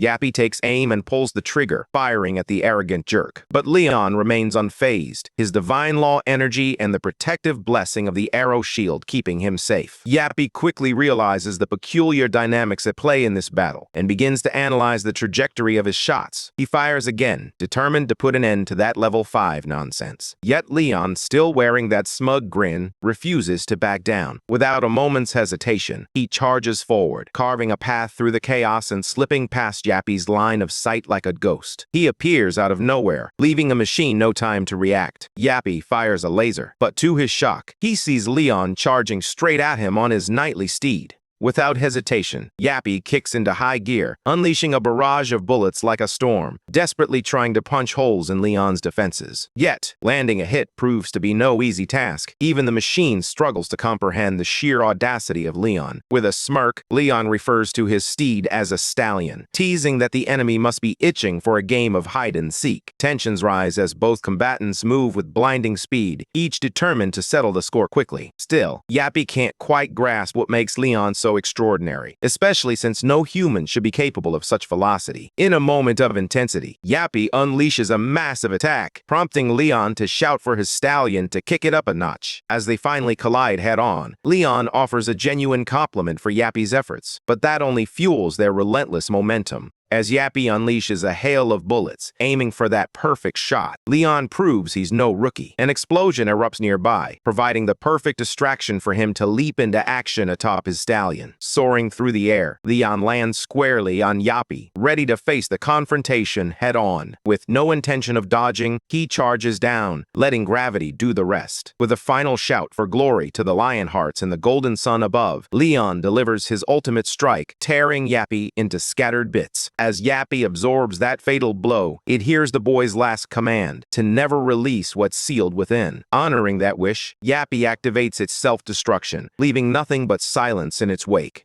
Yappy had already devised a plan to detonate all the explosives wired into the landfill facilities, a move Leon never anticipated. Suddenly, the largest blast erupted at the center, shaking everything around it. Inside a storage container, JS-10-253 opened its eyes, the air thick with the scent of oil. A man shouted at Jagspinner, urging it to fulfill its duty and protect the city. In that moment, Yappy witnessed an alien monster crush the man into nothing but scraps. Without hesitation, Yappy retaliated, unleashing a barrage of bullets at the monstrous foe. It poured every ounce of energy into the attack, fully aware that its mission from the very beginning had been to support its allies and safeguard the city. As fate would have it, the Jag-Spinners triumphed over their enemies, emerging as heroes and earning the title of Guardians of the City. This is the tale of the unmanned tanks that saved the city when all hope seemed lost. Their bravery rekindled the faith of citizens who had begun to despair, transforming the Jag-Spinners into a symbol of hope, true Knights of Steel. Even they had to undergo constant remodeling, rebuilding time and again, all to fulfill their commander's orders. And so, they continued to guard the city until there was nothing left to protect. It was then that the boy entrusted Yappy with its final mission, the ultimate quest to safeguard the city at all costs, for he couldn't bear the thought of anything escaping from this place.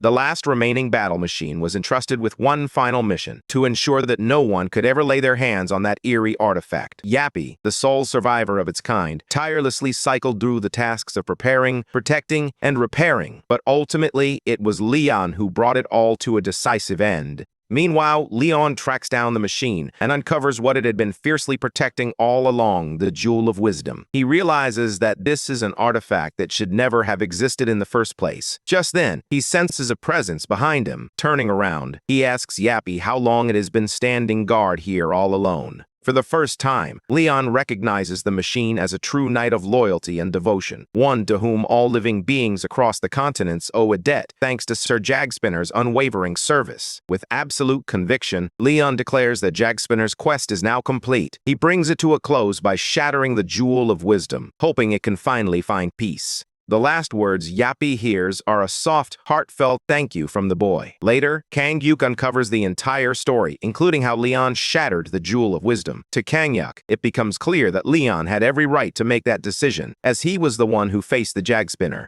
Leon informs the old man that the jewel is nothing more than pure poison, a creation of twisted wisdom designed to ensnare humans. In essence, he labels it a demon's object. This revelation catches Kang-yuk off guard, leaving him momentarily stunned. To clarify, Leon elaborates that while the jewel can grant wishes, it always demands a price in return, much like feeding a beast to keep it pacified. It feeds on humanity's temptation for eternal life, driving people to forsake their humanity and transform into demons. He emphasizes that if any similar jewel appears elsewhere, it must be destroyed without hesitation. This revelation rattles Kang-yuk, and he quickly insists on informing the U.S. government. While it seems like the responsible course of action, Leon cautions that anyone who has already acquired one of these jewels may have succumbed to the demon's allure. Afterward, they enter a room where Leon inquires if this is where Kang-yuk is resting. Kang-yuk nods and leads the way, guided by the scientist who unveils the remnants of the Jagspinner. Leon gazes thoughtfully at the Jagspinner before Kang-yuk asks what His Majesty intends to do with it. With a gentle smile, Leon refers to the Jagspinner as an honorable knight who has fulfilled his duty. He expresses his desire to give it a respectful burial, hoping that it finds its way to the banquet hall of the gods.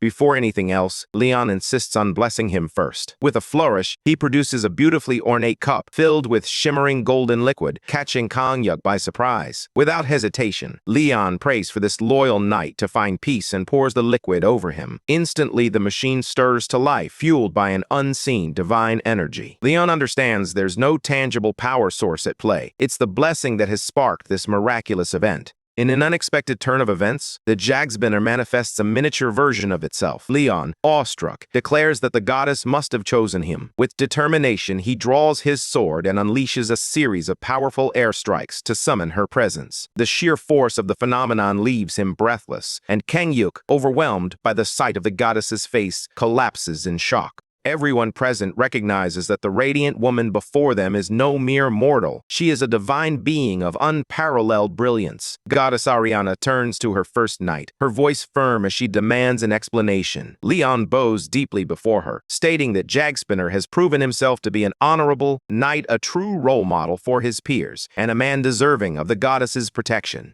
Ariana studies the peculiar being before her, noting that he neither completed her quest nor offered her the glory she sought. In defense of Jagspinner, Leon interjects, explaining that if it weren't for this creature's existence, Jagspinner would have been deserving of the glory of the King of Lionheart. Goddess Ariana listens intently to Leon, choosing to view Jagspinner through his perspective. However, one question lingers in her mind. She turns to Jagspinner and asks directly if this otherworldly steel knight will embrace the light and pledge allegiance to justice by joining her knightly army. Standing before her, Jagspinner radiates honor and wisdom, yet still possesses the innocent heart of a child. She urges it to support her knight, Leon, in eradicating the evil that plagues this world. Only then will it prove itself worthy of becoming a knight. Jagspinner glances at Leon, and a complex signal pattern begins to upload into its system. Suddenly, the machine speaks, fully committed to the mission of battling the demon kind. Ariana feels a surge of joy, convinced that if Jagspinner's loyalty and strength are bestowed upon her first knight, his glory will reflect back on her. As Knight Templar number 10,253 hovers in the air, it is imbued with the radiant power of light and justice. Meanwhile, in Master Ronaldo Sherman's room at the United States Magic Tower, a man kneels, pleading for forgiveness, desperate to explain his failure to execute a seemingly simple command.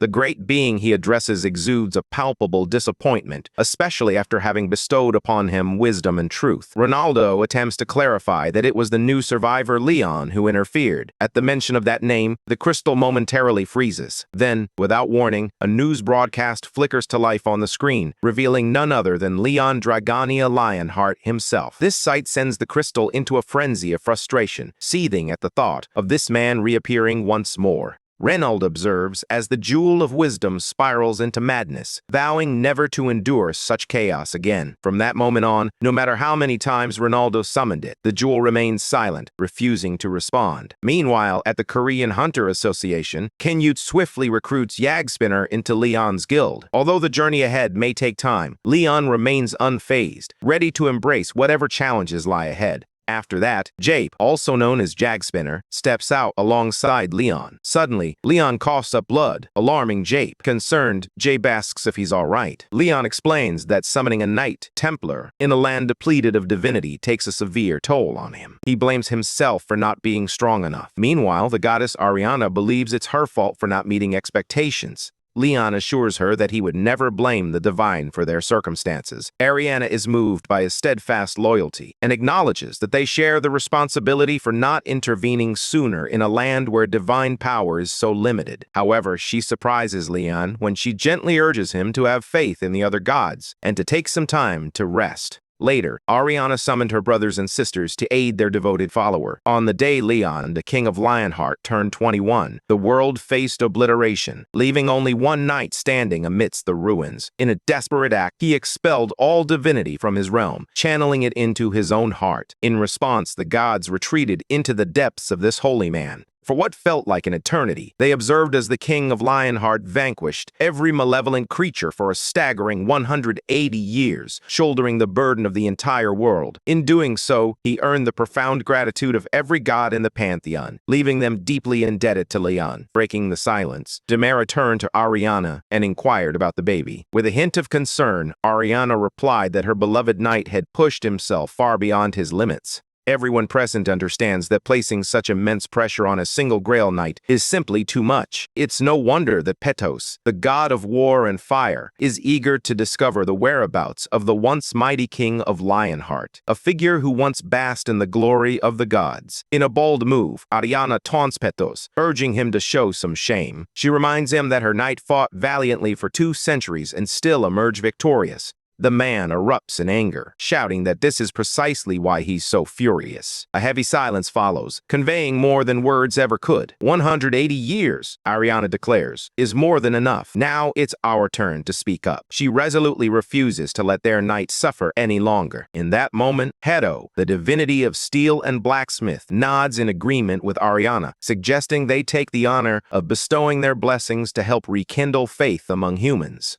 Hedo explains that, thanks to intel from Demera's followers, they can leverage something called the internet to their advantage, allowing them to shower the world with divine miracles. Petos raises an eyebrow, questioning why their knight, being an earthling, hadn't thought of this himself. Hedo quickly steps in to defend Leon, clarifying that the internet didn't even exist in his time. Ariana is eager to grasp the trial and error that led to the plan's development, especially since it took Leon 2 decades to gain traction. However, Hedo remains optimistic, believing their Grail Knight holds the secret to its success. Shortly after, a strange phenomenon disrupts the status quo on YouTube, leaving Baldy and Kim Jinsu, the head manager, bewildered. A channel named Pantheon TV begins broadcasting live from the Naju Plains, demonstrating how to pray to the goddess Demera. Additionally, there's an interview featuring an elderly man who silences an arrogant office worker with a profound statement about how a single spoonful of rice can change a life. Meanwhile, an AI offers commentary on God that leaves listeners utterly astonished. It's all clickbait gold. But what truly elevates the experience is that everything is available in 104 languages, presented in top-tier quality that feels almost surreal. It's enough to fry anyone's brain, but Baldy's instincts kick in, leading him to consider that the Pantheon might be connected to Leon. Manager Jinsu, however, remains skeptical, insisting that Leon doesn't strike him as the YouTube type, and Hanhari's computer skills leave much to be desired. Yet, despite their doubts, Jinsu emphasizes the real concern. The videos are undeniably authentic. Panic sets in as he realizes he has no idea what Leon is planning. Determined to get answers, he decides it's time for a face-to-face meeting. Meanwhile, Yap, Leon's new ally, has taken on a fresh mission. It turns out he's the tech genius responsible for adding subtitles and uploading all the content. "What's going on?" Hari asks, curiosity piqued. Yap casually replies that Phase 1 of his noise marketing plan is already in motion. Now, he's gearing up for Phase 2, which involves some good old-fashioned network hacking that's currently in progress. Meanwhile, Hari glances at the little machine, assuming it's just playing games or goofing off. Truth be told, she's not exactly a whiz when it comes to computers. At the Pantheon Guild's temporary branch in the Naju Plains, Jinsu bursts in, panic etched across his face. "We have to delete those videos," he insists urgently. Hanhari, taken aback by his sudden arrival, offers him a calming cup of barley tea. But Jinsu, focused on the pressing matter at hand, quickly brushes off the gesture and returns to the real issue.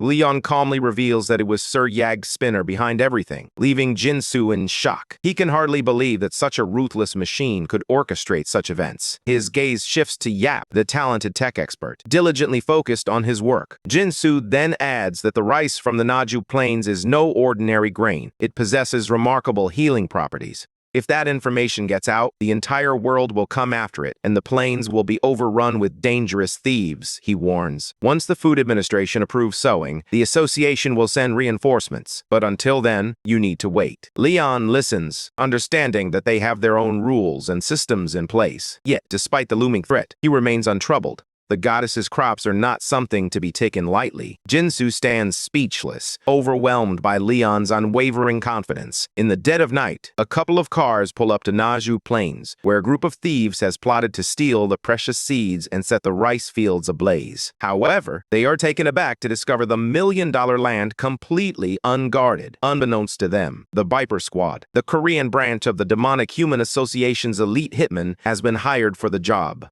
They quietly bring out gasoline tanks and slip into the rice field, but their plans take an unexpected turn when a shadow startles them. To their relief, it's just a scarecrow, though one of the men insists it moved, attributing it to the wind. Just then, they notice more scarecrows scattered throughout the field, sending a wave of panic through them. Hyun shakes his head in disbelief, wondering how this guy could join a demonic association when he's terrified of mere scarecrows. Hyun instructs the group to locate the largest area to ignite and raid the seed storage. After unloading the gasoline tanks, they intend to pocket some seeds for themselves. However, Hyun soon realizes that Monsu, Doosan, and Jinti are missing, and the scarecrows are alarmingly close when they should be far away. Just then, he catches sight of a scarecrow looming behind him, its grin disturbingly foolish. The sight is enough to send him into a panic, prompting him to slash the creature in half while shouting that these monsters are on the move. The scarecrows, with their exaggerated cartoonish expressions, begin to creep toward them. The Viper Squad stands bewildered, questioning the origin of these creatures, as there hadn't been a dungeon break. No one knows what these creatures are, and in their panic, they abandoned their subordinates. Hyun sensed something was amiss about this mission, yet he remained resolute in proving their worth. Just then, one of Hyun's lackeys spotted the silo ahead, and excitement erupted among the group as they cheered, eager to load up on as much rice as possible. If the rumors were true, this could be their ticket from rags to riches. As Hyun approaches the silo, an explosion sends him flying backward, startling everyone around him. Confusion reigns as they scramble to understand who has laid the mines in front of the storage. Just then, Yapi materializes out of nowhere, having sensed an unfamiliar presence nearby. The thieves quickly recognize him as the Yod spinner from Changju Gate. With heightened vigilance, Yapi steps forward, ready to take command and drive out the intruders. By morning, all the thieves lay bound and discarded in a corner, piled next to the sacred doctrines of life and fertility. These documents outline the rituals for the first harvest, which must be presented to the goddess, accompanied by songs of praise. Among the rules were strict reminders: never skip a meal even in the midst of busyness, and always set up scarecrows adorned with hats and clothing. Yet, at the bottom of the list, a note emphasized the most crucial rule of all: thieves will face their reckoning. The Viper Squad has been apprehended, and in the aftermath, the value of Pantheon and Blessed Rice skyrocketed. Yappy, the embodiment of algorithms, truly worked wonders. Following this, Leon Dragonia threw himself into promoting Pantheon, determined to enhance the circulation of rice even further. A small hiccup occurred when Leon insulted a group of reporters for their lack of respect. Surprisingly, rather than backfiring, his words ignited a frenzy across the internet, sending discussions about Pantheon into overdrive. Later, as Leon finally takes a moment to breathe, he reflects on how the gods seem to be adapting to modern society far better than he is. Just then, Hari rushes up to him, breathless and bursting with some shocking news. A single pack of rice has just sold for an astonishing 230 million won, leaving Leon utterly stunned. He believes that such a basic staple should be far more affordable and can't help but worry about how ordinary people are expected to manage in a world where prices soar like this, even if the market dictates them. Determined to make a change, he asserts that divine blessings should be shared equitably among all. He recalls his previous attempt to reach out to the president, advocating for the god's favor to be extended to farmers. However, the president had firmly insisted on maintaining a neutral stance regarding religion. Despite his doubts, Leon summoned enough faith to power up the Lionheart. Hari, however, remained anxious about the Yellow Gate, even after successfully winning the bid for it, just as His Majesty had desired. The thought of raiding that gate with the party he had chosen felt nearly insurmountable. With a calm smile, Leon simply remarked that he was curious to see what would unfold next.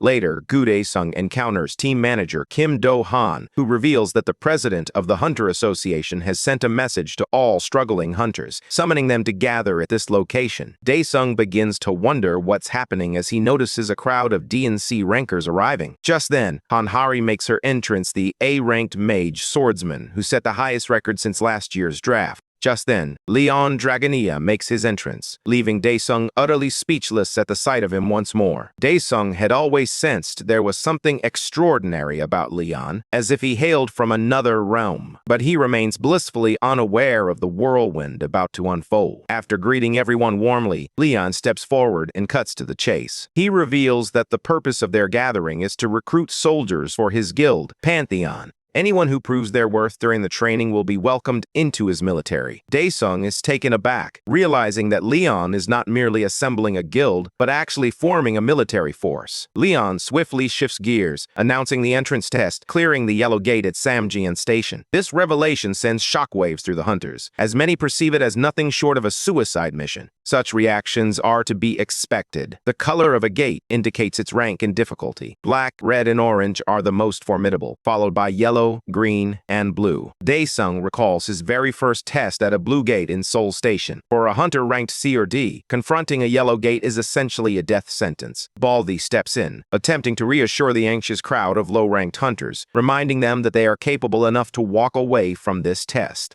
Frustrated and angry, the crowd begins to make their way toward the exit, eager to catch a nap after what they perceive as a complete waste of time. One by one, the field empties, leaving only a handful of people still standing. Leon then gestures toward the man with the afro and asks why he chose to remain. The afro guy, a whirlwind of anxiety inside, stammers that he thought there might be some deeper meaning to it all. Some had no reason to remain, while others stayed for the sake of their friends. Suddenly, Leon turned to Daesung and asked why he had chosen to stay. Recognizing that this guild was led by an S-rank hunter, Daesung saw a golden opportunity. He boldly declared that he stayed because he believed Leon would never let anyone die. Leon couldn't help but appreciate that unwavering spirit. He reiterates his goal of gathering soldiers, emphasizing that their duty is to follow a knight's orders without question. He urges them to place their trust in the knight's honor and strength. Daesung, drenched in sweat, absorbs Leon's command to listen solely to him. With a determined look, Leon signals everyone to prepare, for they are about to pass through the gate. At the yellow rank gate of Samjong Station, all the recruits are clad in heavy, high-quality gear. Daesung suspects these suits are of a rare rank, and Do-han realizes that hunters ranked C or D could never afford such luxury. What truly astonishes Do-han, however, is the sight of Leon entering without any armor or equipment. Daesung turns to Hari and asks if Leon ever wears armor. With a casual smile, she replies, "His skin is tougher than armor." Daesung finds himself even more bewildered, yet he understands the gravity of the situation. Leon is undeniably powerful, and Daesung has faith that nothing too dire will occur, especially with Leon at the helm. The tension breaks when Leon launches into action, effortlessly decapitating an ogre, leaving the recruits in stunned silence. In that electrifying moment, Leon shouts that these monsters are not honorable warriors. They will perish like the insects they are, and that's precisely what they deserve. Hanhari walks in alongside the fresh recruits, her mind set on the thought that the fight will unfold in the open air. The newcomers, introduced as mercenaries from the outer territories, are faced with a choice to align themselves with one of the two Daesung figures. It's all part of an NPC support quest. As she casually chats with Dohan, she muses about which side might make their lives a little easier. Suddenly, a herd of monsters on boards descends upon Leon's group, demanding to know who dares trespass on the Battle Axe tribe's land. The question strikes a nerve with King Leon, his face twitching in response to the insult. Hanhari, fully aware of Leon's short temper, keeps a watchful eye on him as Yappy asks if they should take action. Leon, struggling to contain his fury, simply tells Yappy to proceed as they see fit. Harry steps forward, boldly declaring that they are mercenaries seeking rewards in exchange for their assistance. The monsters, however, quickly assume these newcomers must be the troublemakers their leader had warned them about. When Hanhari catches sight of Leon's face, twisted in a serious scowl, he realizes that this encounter is unlikely to end peacefully. The tribe instructs them to follow along, but everything shifts when Karda Karak, the green-skinned chief of the Battle Axe tribe, sizes up Leon's group and dismisses them as nothing more than a band of weaklings. Karda calls for support, proclaiming that this fight is for an honorable death, with the winner taking all. But Leon has reached his breaking point. Fury courses through him as he scoffs at the notion of honor coming from beasts with such lofty dreams. Karda's anger ignites at Leon's words, but before he can respond, Leon strikes, beheading him in an instant. Roaring with rage, Leon denounces the orcs as mere pests that deserve to be crushed, revealing the depth of his hatred. Towering over the fallen orc chief, he loses control, declaring his actions a form of justice as the chief's body hits the ground. The orc warriors, enraged, charge in, screaming for revenge. Daesung and the others spring into action, going on full alert. Still seething, Leon commands his soldiers to raise their shields, form a protective circle, and hold their ground. They comply, and as Daesung panics over how D-rank hunters are meant to confront real orcs, he unexpectedly finds himself blocking an attack, leaving him utterly stunned. Suddenly, a blue window appears before him, bestowing the effects of Lionheart's aura. This grants him a defense boost, fortification, large-scale reinforcement, bravery, lighter armor, thick skin, and much more. There's also a 50% chance of inflicting casualties on the orcs, who are likely to succumb to panic and despair. Daesung is taken aback by the blessings he's receiving, such as the Knight's Blessing, Dragon Slayer's Honor, and the title of Grail Guardian. Despite the Legion's low levels meaning that some buffs won't take effect, he's reveling in the moment. Meanwhile, Leon commands the troops to eliminate the weak and strike at the perfect moment. The soldiers charge forward, expertly stabbing orcs with precision. Amidst the chaos, Leon spots a group of orcs fervently praying to their warrior gods, and it ignites a fury within him. "Chop off their heads for insulting the gods," he bellows, his voice cutting through the din of battle. Leaping onto his stallion, he gallops into the fray, crushing orcs beneath its powerful hooves. With a swift motion, he draws his dual blades, slicing through the enemy ranks with a fierce elegance that leaves a trail of defeated foes in his wake. In no time, every orc lies defeated. Leon raises his blade in triumph, proclaiming their victory as the soldiers cheer alongside him. However, Hari's voice pierces through the celebration, questioning Leon's motives for annihilating the orcs so ruthlessly. His expression turns serious as he confronts Leon, who bluntly responds that aiding orcs is nothing short of absurd. He insists he would rather die than offer any assistance to those green beasts, declaring they don't deserve an ounce of respect. Gritting his teeth, Leon makes it clear he views their existence as beneath contempt, unable to reconcile their savage nature with the valor of true knights. The look in his eyes reveals everything to Hari. Leon is unmistakably a full-blown racist. Hari attempts to argue, insisting that there must be kind orcs somewhere, but Leon dismisses him sharply, declaring that the only good orc is a dead one. When the gates opened on Earth, countless orc survivors emerged, and humans initially welcomed them. However, the orcs responded with violence, aligning themselves with demonic humans to slaughter people mercilessly. From that moment on, orcs became a significant threat to humanity. Later, Yappy arrives with a confident grin, declaring that if he plays his cards right, a complete wipeout might just be within reach. Leon and Hanhari, donning peculiar head covers to conceal their hair color, place their trust entirely in Yogg Spinner. Without missing a beat, Yappy announces that the core uploader's capacity has surged to 99%. He swiftly tosses the device into the pool, prompting Hari to grimace and mutter that it looks far too much like poop. Hari hesitated, her brow furrowing as she posed a bold question. Did dumping radioactive material directly into the river to eliminate orcs truly align with the honor of a knight? Leon smirked at her inquiry, his expression revealing a mix of amusement and conviction. This isn't war or battle, he replied. It's simply a necessity to rid ourselves of beasts. The air around them grew thick with tension, and Hari could almost taste the racism seeping from his words. She regarded him with a serious judgment, her disappointment palpable. Leon, undeterred, declared flatly, "A good orc is a dead orc, and nothing will ever change my mind." Meanwhile, chaos erupts among the orcs as they turn on one another in a frenzy. Grocket seizes the moment, delivering a brutal blow that cracks Galdan's skull open. His clan erupts in cheers, proclaiming that the god of warriors will welcome Galdan to the eternal fighting grounds. They raise their drinks in celebration, murmuring about Groktar savoring his victory from afar. Later, a massive orc approaches the river for a drink, but as he raises the water to his lips, an unsettling sensation washes over him.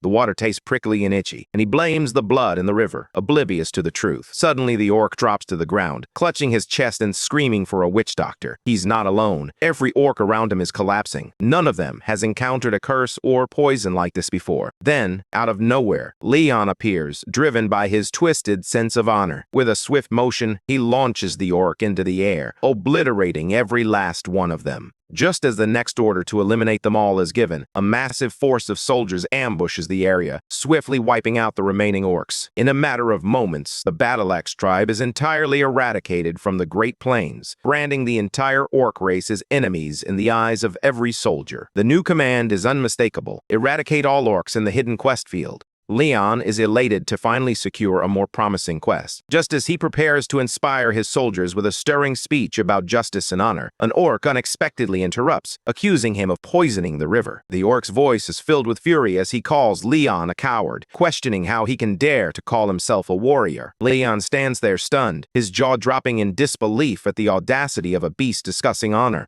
The sight before him fills Leon with such revulsion that he feels an overwhelming urge to gouge out his own eyes. Instead, he offers the orc a chance to end his own life. This provocation ignites the orc's fury, unleashing a torrent of muddy energy as he roars that Groktar will never forgive Leon. As Leon observes the chains the orc carries, a flicker of curiosity ignites within him. He prepares to strike, but it's too late. The moment has already slipped away. The orc hoists Groktar's lifeless body, presenting it as a sacrifice. As glowing tendrils envelop him, he absorbs Groktar's right eye and arm. In that moment, a hidden quest is unlocked. Leon and his party now have a clear objective: to eliminate Gukrok, the god of enchantment and orcish menace. Now, Leon confronts a bizarre anomaly as Groktar's eye fixates on him, intent on ending his life. It unleashes a laser-like strike that engulfs the surroundings in a thick cloud of smoke. The eye speaks, referencing a being akin to Groktar that is safeguarding Leon, and demands to know the name of his god. This question ignites a fury within Leon, pushing him to the brink of rage. With a furious roar, he activates his divine law blessing of the arrow shield and charges forward, consumed by rage. How dare a beast like Gukrok even think to compare himself to a god just because he's a captain of mere beasts? Leon's muscles burn with intensity as he rushes in, determined to put an end to this nonsense once and for all.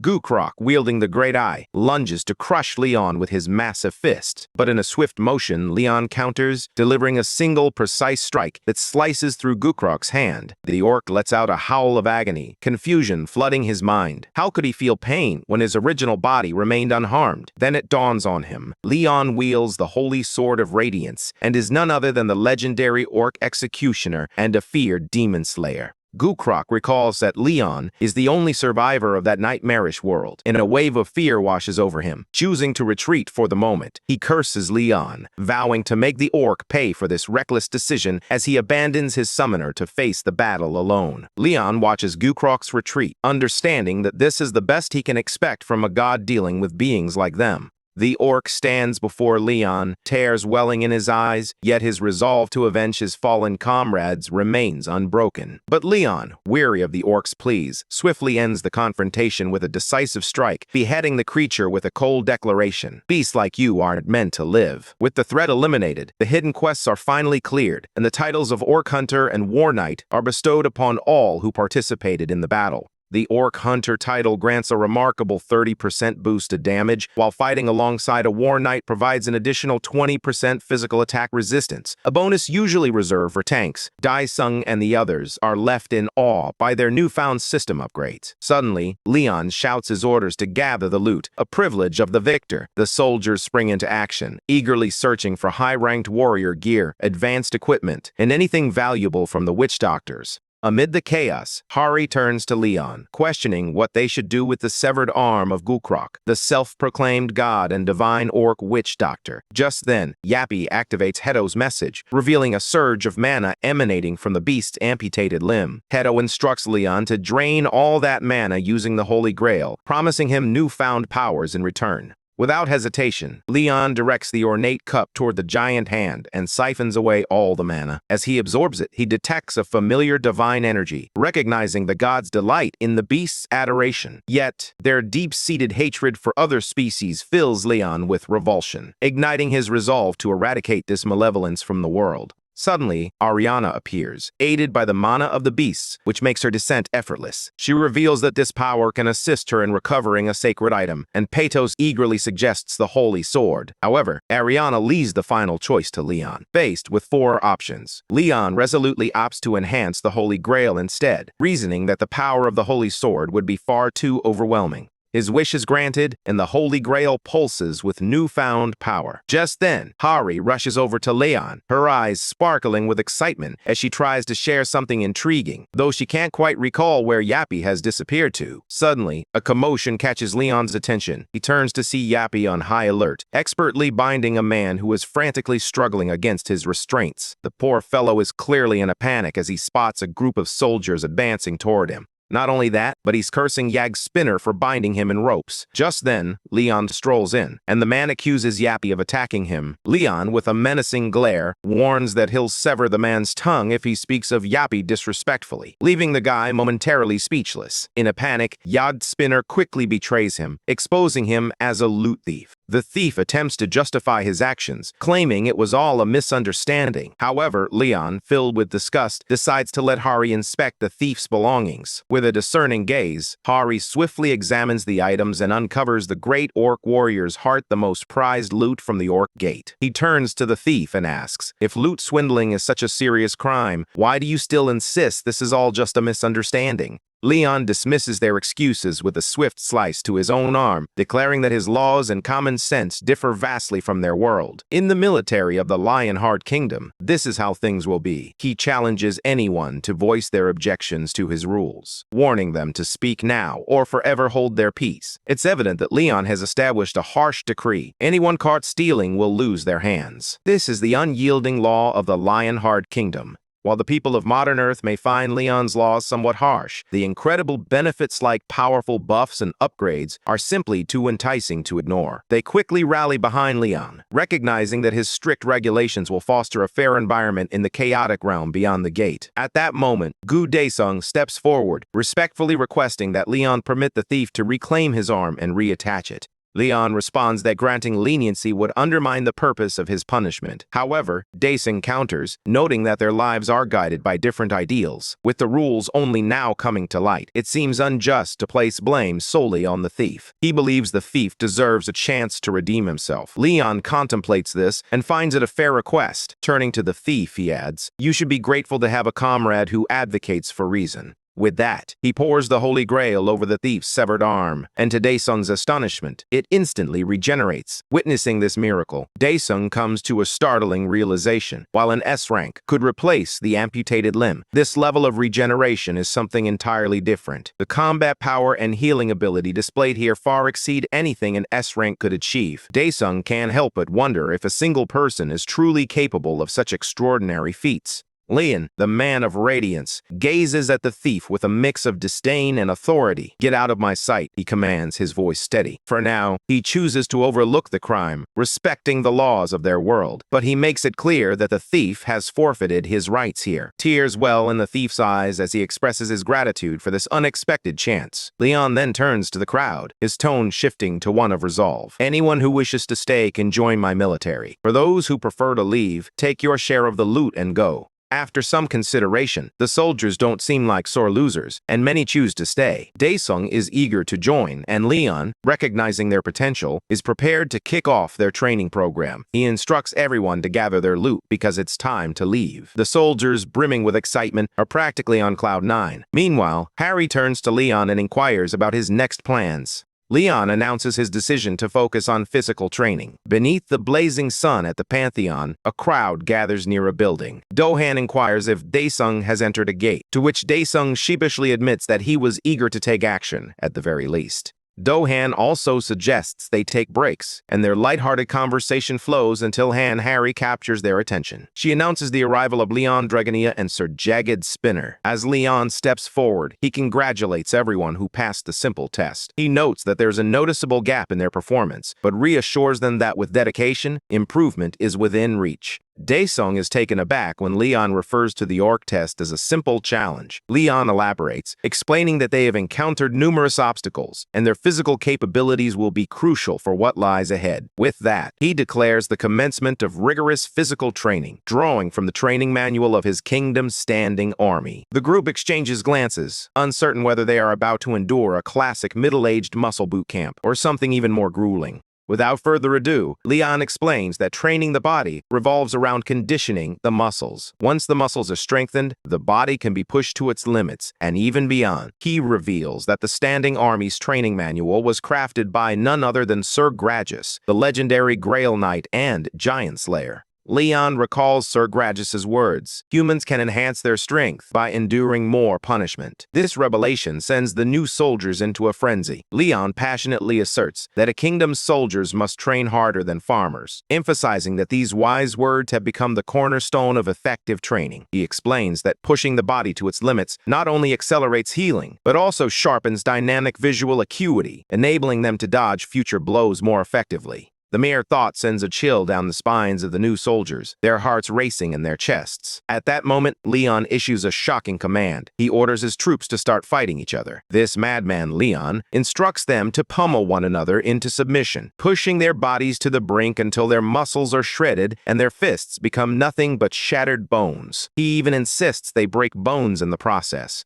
Daesung shouts that this madness will ruin their bodies for good. Just then, Leon Dragania reveals the ornate Holy Grail, dropping the shocking news that he is its guardian. Out of the blue, Do-han informs Daesung that his injuries have already healed. Leon elaborates, explaining that the Holy Grail has the power to heal every warrior and soldier. The holy water possesses the incredible ability to regrow muscles and bones. Without hesitation, Leon sets a timer for 5 hours and commands everyone to destroy anything and everything in their way. There are no teams, no alliances, just fists and kicks flying from every direction in a chaotic free-for-all. If even a single person emerges unscathed after 5 hours, Leon vows he will personally take them down. With that, he places Yappy in charge and strides out casually. The soldiers are left in shock as they discover that their physical training manual is essentially a blueprint for delivering a massive beatdown on a crowd. A few nervous chuckles escape, attempting to mask the rising panic among them. Suddenly, Sir Jagged Spinner fires a laser shot, sending a jolt of fear through the group and urging them to get moving. A resounding call to arms echoes through the air, signaling the start of the chaos. He warns that the armed forces will intervene if Leon's orders are not obeyed. Without hesitation, the soldiers plunge into the fray, unleashing bone-crushing kicks and gut-wrenching punches in every direction. Even when injured, their desperation drives them to pummel one another, each blow a fight for survival in this brutal training. Amidst the chaos, Daesung stands in stunned disbelief, convinced that everyone around him has lost their minds. Suddenly, out of nowhere, a fist connects with his face, snapping him back to reality. In that instant, he realizes what life holds for Leon's future knights. At 9 in the morning, they endure the grueling Steel Skin Project, a rigorous training regimen devised by Gragus for his standing army. At noon, lunchtime arrives, but the meal consists solely of water, salt, and sugar, served by Leon, Hari, and Yappy. The soldiers recoil in horror at the meager offering, but the manual assures them it's just enough to sustain them through the grueling training. Only when they are on the brink of becoming true soldiers will they finally receive proper food. By 1 in the afternoon, it's time for tactical training, where a team of 5 must work together to stop Leon as he charges at them on his stallion.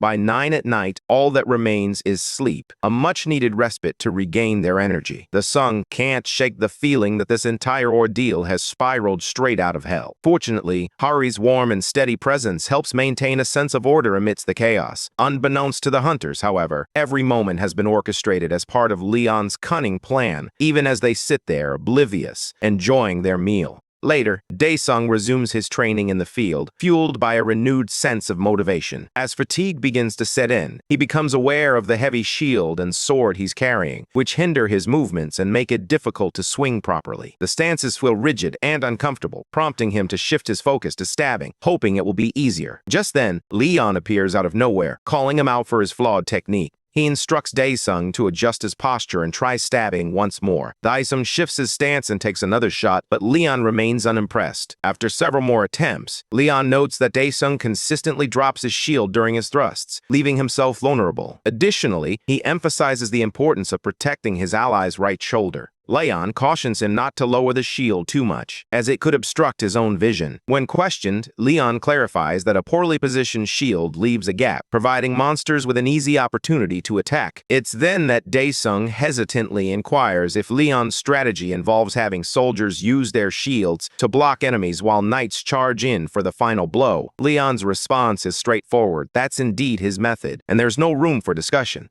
Daesung remains unconvinced, voicing his doubts about whether that tactic would be effective against monsters. His words strike a nerve, prompting Leon to sharply challenge him, asking if he's genuinely trying to instruct him on how to battle otherworldly creatures. Sensing the rising tension, Daesung quickly retreats from the confrontation. Leon, seeking to clarify his stance, asserts that he has faced the same types of monsters countless times in his own world, emphasizing that he knows precisely what he's talking about. Leon strides away, remarking that the monsters here resemble cute little pets compared to the nightmares he has faced. He recounts encounters with massive giants, hulking trolls, bizarre multi-limbed snakes, and giant spiders swarming with goblins. And that's not even touching on the dragon capable of crushing mountains as if they were mere pebbles. As he continues, Leon emphasizes the importance of mastering various hunting methods to tackle the countless monsters lurking in the world. Daesung realizes that survival hinges on his ability to adapt to the unexpected, a skill forged only through real experience. With decades of battling monsters under the guidance of a goddess, Leon embodies the spirit of victory, bringing glory to any battlefield, regardless of the weapon at hand. This is precisely why he seizes the opportunity to train soldiers into well-rounded fighters. It's essential for them to become true knights. To enhance their survival skills, Leon insists they must excel in at least one talent. However, Daesung secretly yearns for more than just a single skill. When Leon inquires about his aspirations, Daesung laments that someone like him, a peasant, can't dare to dream of becoming a knight. Leon quickly interjects, clarifying that knights aren't solely nobles or aristocrats. They are individuals who choose to embrace a path of hardship, driven by a noble mission. A knight is someone who chooses to protect others, stands up for what is right, and possesses the courage to persevere against all odds. They pledge eternal loyalty to the goddess and their people. Anyone can become a knight if they have the heart and guts to uphold that sacred promise. At the very least, Leon admires anyone who embodies such courage and determination. Daesung feels a weight of prejudice lift from his shoulders as his dream of becoming a knight begins to take on a more tangible form. Meanwhile, at the United States Magic Tower, Master Reynold is delighted to see the ancient crystal restored to working order. As always, the crystal requires offerings in exchange for its wisdom and truth. However, this time, Reynold detects something unusual, a subtle shift in its voice. The crystal abruptly insists that Reynold cast a space jump spell, allowing it to launch itself into the cosmos if things take a turn for the worse. In a surprising twist, it reveals its deep disdain for the monster known as Leon, declaring that it wouldn't have even appeared if it had known he was nearby. Fueled by irritation and a desire for revenge, the crystal begins to scheme Leon's downfall, insisting that the perfect moment to strike is now, while he is vulnerable and without his army.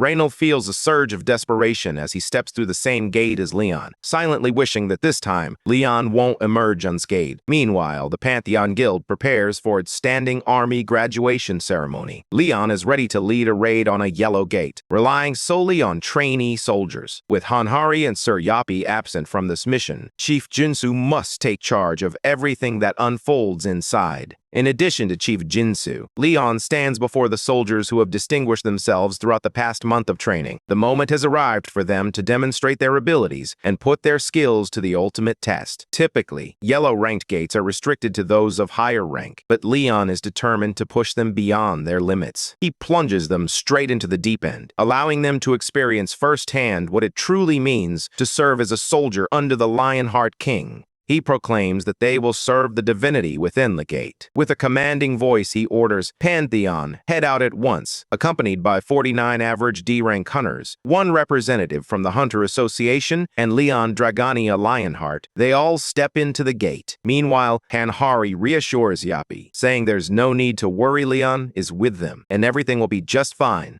Yappy senses something is amiss. She notes that the count should be 51, including the observer, the trainee soldiers, and King Leon. Hanhari is puzzled until Yappy clarifies the situation. 52 people just stepped through the gate. The revelation stuns her completely. As the anomaly registers, Yappy's emergency protocols activate, propelling her straight toward the gate.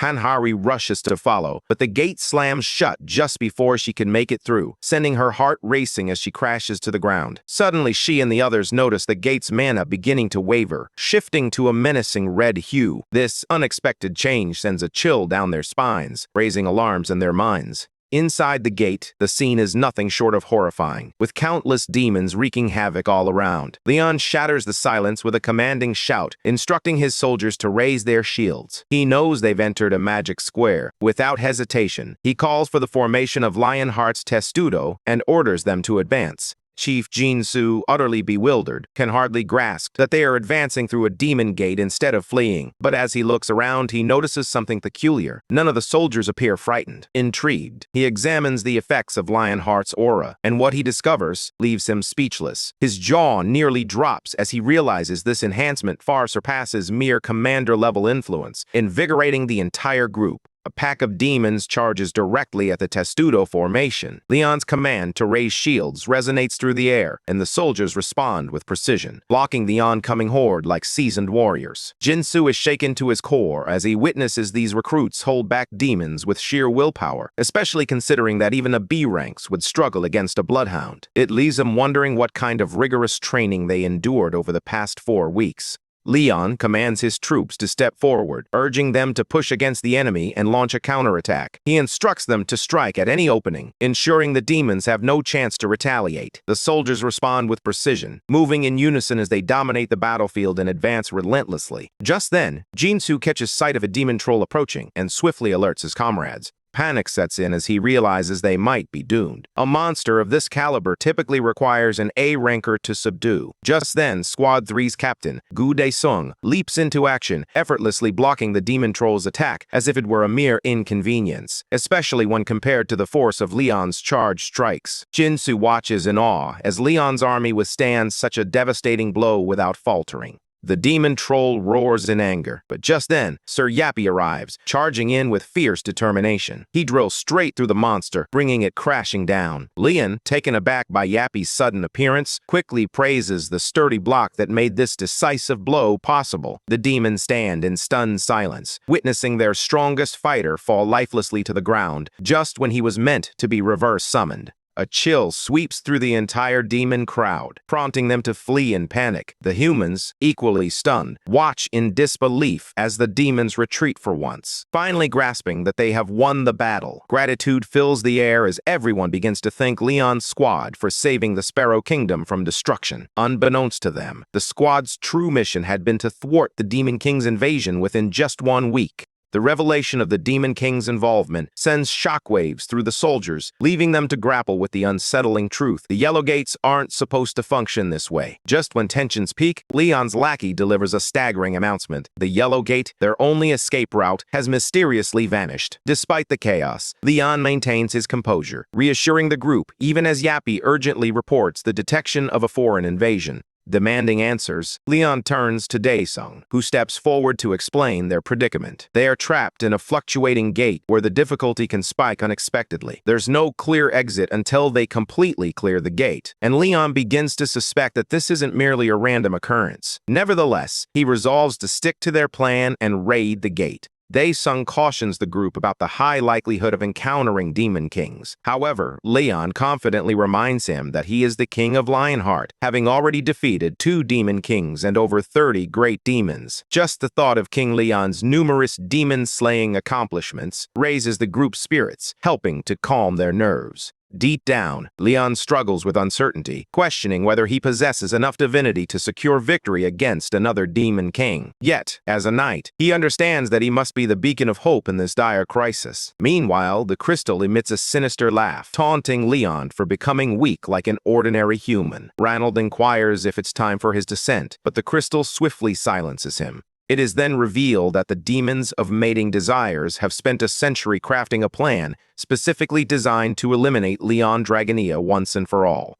The once peaceful kingdom, proud of its rich history spanning over 1,000 years, now found itself in a perilous situation. Demons relentlessly invaded, leaving only the palace standing, with a handful of survivors clinging to the last flicker of hope. Dyson explains that each gate has its own unique theme and backdrop, but this particular one comes with a time limit. Typically, dungeon breaks occur when monsters are left unchecked inside a gate for too long. However, in the case of timed quests, the gate closes once specific conditions are met. Amidst this chaos, Leon experiences a change of heart. He turns to Jin-Soo and requests permission for himself and Yapi to enter the fray. Jin-Soo, maintaining his composure, grants his full approval. Leon mentions that the president has already contemplated the worst-case scenario. Then, he brings up the topic of hidden quests, leaving Dyson utterly stunned. When asked about his intentions, Leon openly expresses his desire to kill the Demon King. However, he soon realizes that the demonic energy from the troll is far too weak to pose a real threat. Just moments later, Ariana checks in on her favorite knight, asking if he felt it too. Leon confirms that he sensed a different kind of energy emanating from the gate. Ariana explains that because Leon is still alive, the unsettling energy hasn't affected him too severely, but it has begun to spread slowly throughout the world. She describes the power as overwhelming something she had overlooked until now. It might be the Demon King's energy, exhibiting a Lord-level strength, though she finds it peculiar that the source isn't more potent. Ariana also relays a message from Plo, who wishes to inspect this world, sensing that something is amiss. She requests energy to facilitate her descent, and Leon, already aware of the next steps, prepares to assist her. As the carriage arrives at the palace, the head butler, Farco, greets King Leon and his entourage, ready to serve them in the finest manner possible. He leads them inside, where Leon admires the king's exquisite taste in art. Farco explains that the Sparrow Palace narrates the long history of their kingdom, beginning with the first queen, Fiola. In today's court, Queen Beatrice Dohan comes to a startling realization. This is a matriarchal society, with only the queen serving the kingdom. Suddenly, Leon turns sharply, casting a disapproving glance at Daesung and Dohan. He reminds them that peasants should never gossip about royals. Quickly, he apologizes to Farco for their behavior, explaining that the urgency of the situation led him to choose such mannerless buffoons. Farco, unfazed, leads them to the presence chamber where the queen eagerly awaits. As they enter, Leon's demeanor shifts. He is all business now, striding forward with purpose. All eyes are on him as Chancellor Duke Archeum steps forward, addressing Leon directly. He inquires whether Leon played a role in their recent battle against the demons. Without hesitation, he announces Leon as the knight, praising his remarkable accomplishments in the last confrontation.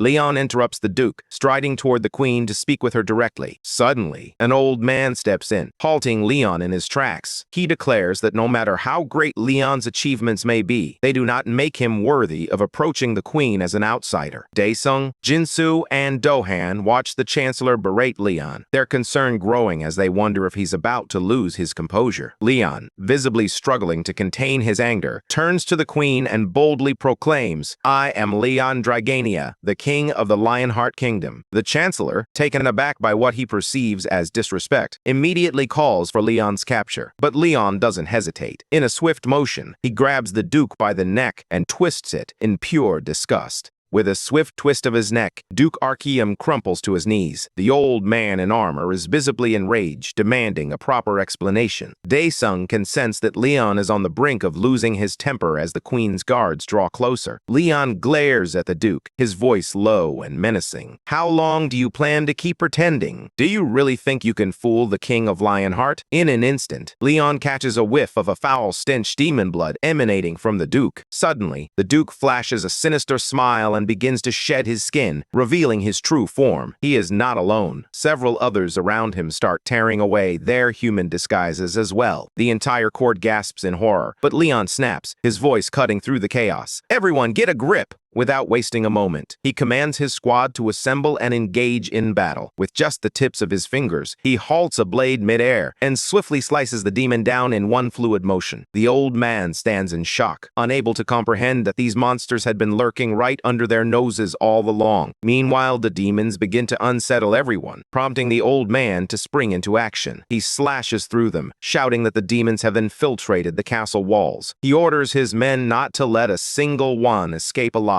After a few minutes of chaos, the area is finally cleared. Leon turns his attention back to the queen, but the old man steps in, blocking his path. He firmly reminds Leon that his loyalty lies solely with the queen. Leon is in no mood for games. He strides past the old man, effortlessly knocking aside his blade, as if it were a mere twig. With the confidence of a king, much like their queen, Leon asserts his right to make judgments and decisions, reminding the old man to know his place. Finally, the old man relents, confessing that the queen is not in the right state of mind to make sound decisions following the chancellor's fall. He claims authority, and Leon accepts it without hesitation. Then, Leon addresses the pressing issue. The castle is deeply tainted by evil energy, and the cleansing must occur faster than anticipated. When questioned, he simply states, "A king never lies," demanding command over the soldiers and the authority to eradicate the evil now that the queen is powerless. Later, in the central square of the Sparrow Kingdom, Leon gathers the shaken survivors and drops a bombshell. He's now fully in charge. Introducing himself as Leon Dragania Lionheart, he reveals a chilling truth: many among them have already been possessed by demons. He believes these demons have been plotting a revolution, secretly infiltrating the castle to carry out their sinister plans. With an uncanny ability to detect the possessed, Leon is ready to demonstrate just how effective his radar can be. He grabs two individuals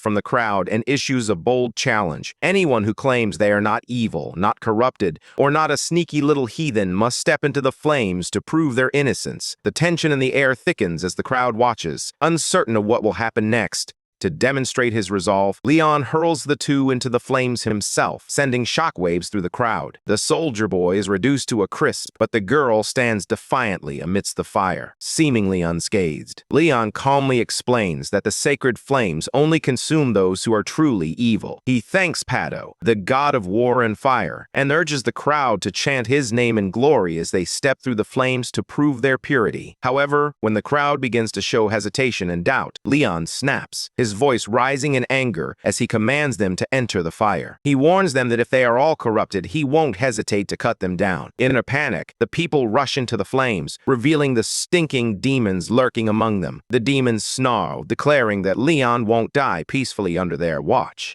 They clearly underestimated his temper. Leon erupts in fury, raging at the filthy worms that feed off human emotions while masquerading as soldiers. There's no way Leon Dragania is going to let this slide. His anger boils over as he vows to make them scream in pain. In that moment, the demons realize they picked the absolute wrong person to mess with. Just like that, their infiltration plan crashes and burns. From the sidelines, Reynold watches the scene unfold, openly admitting that this guy is downright terrifying. At the altar, Leon stands tall before the people of the Sparrow Kingdom, a ferocious demon bound beside him. He urges everyone not to fear, declaring that as long as he is around, no evil creature can touch them. Leon addresses the crowd, passionately explaining how these twisted beings corrupt the minds of good people. Just then, the boar-faced demon lets out a chilling laugh, barking that nothing can save them from destruction and corruption. Without hesitation, Leon silences him, swiftly slicing off his head with a clean chop. He continues, emphasizing how succumbing to temptation and fear allows evil to thrive, leading to starvation, sickness, delayed marriages, gambling losses, and broken families. The demon attempts to protest, whining that none of it was his fault, but Leon cuts him off before he can finish. Suddenly, the crowd's anger surges as they realize that demons are the root cause of all the misfortunes plaguing their lives.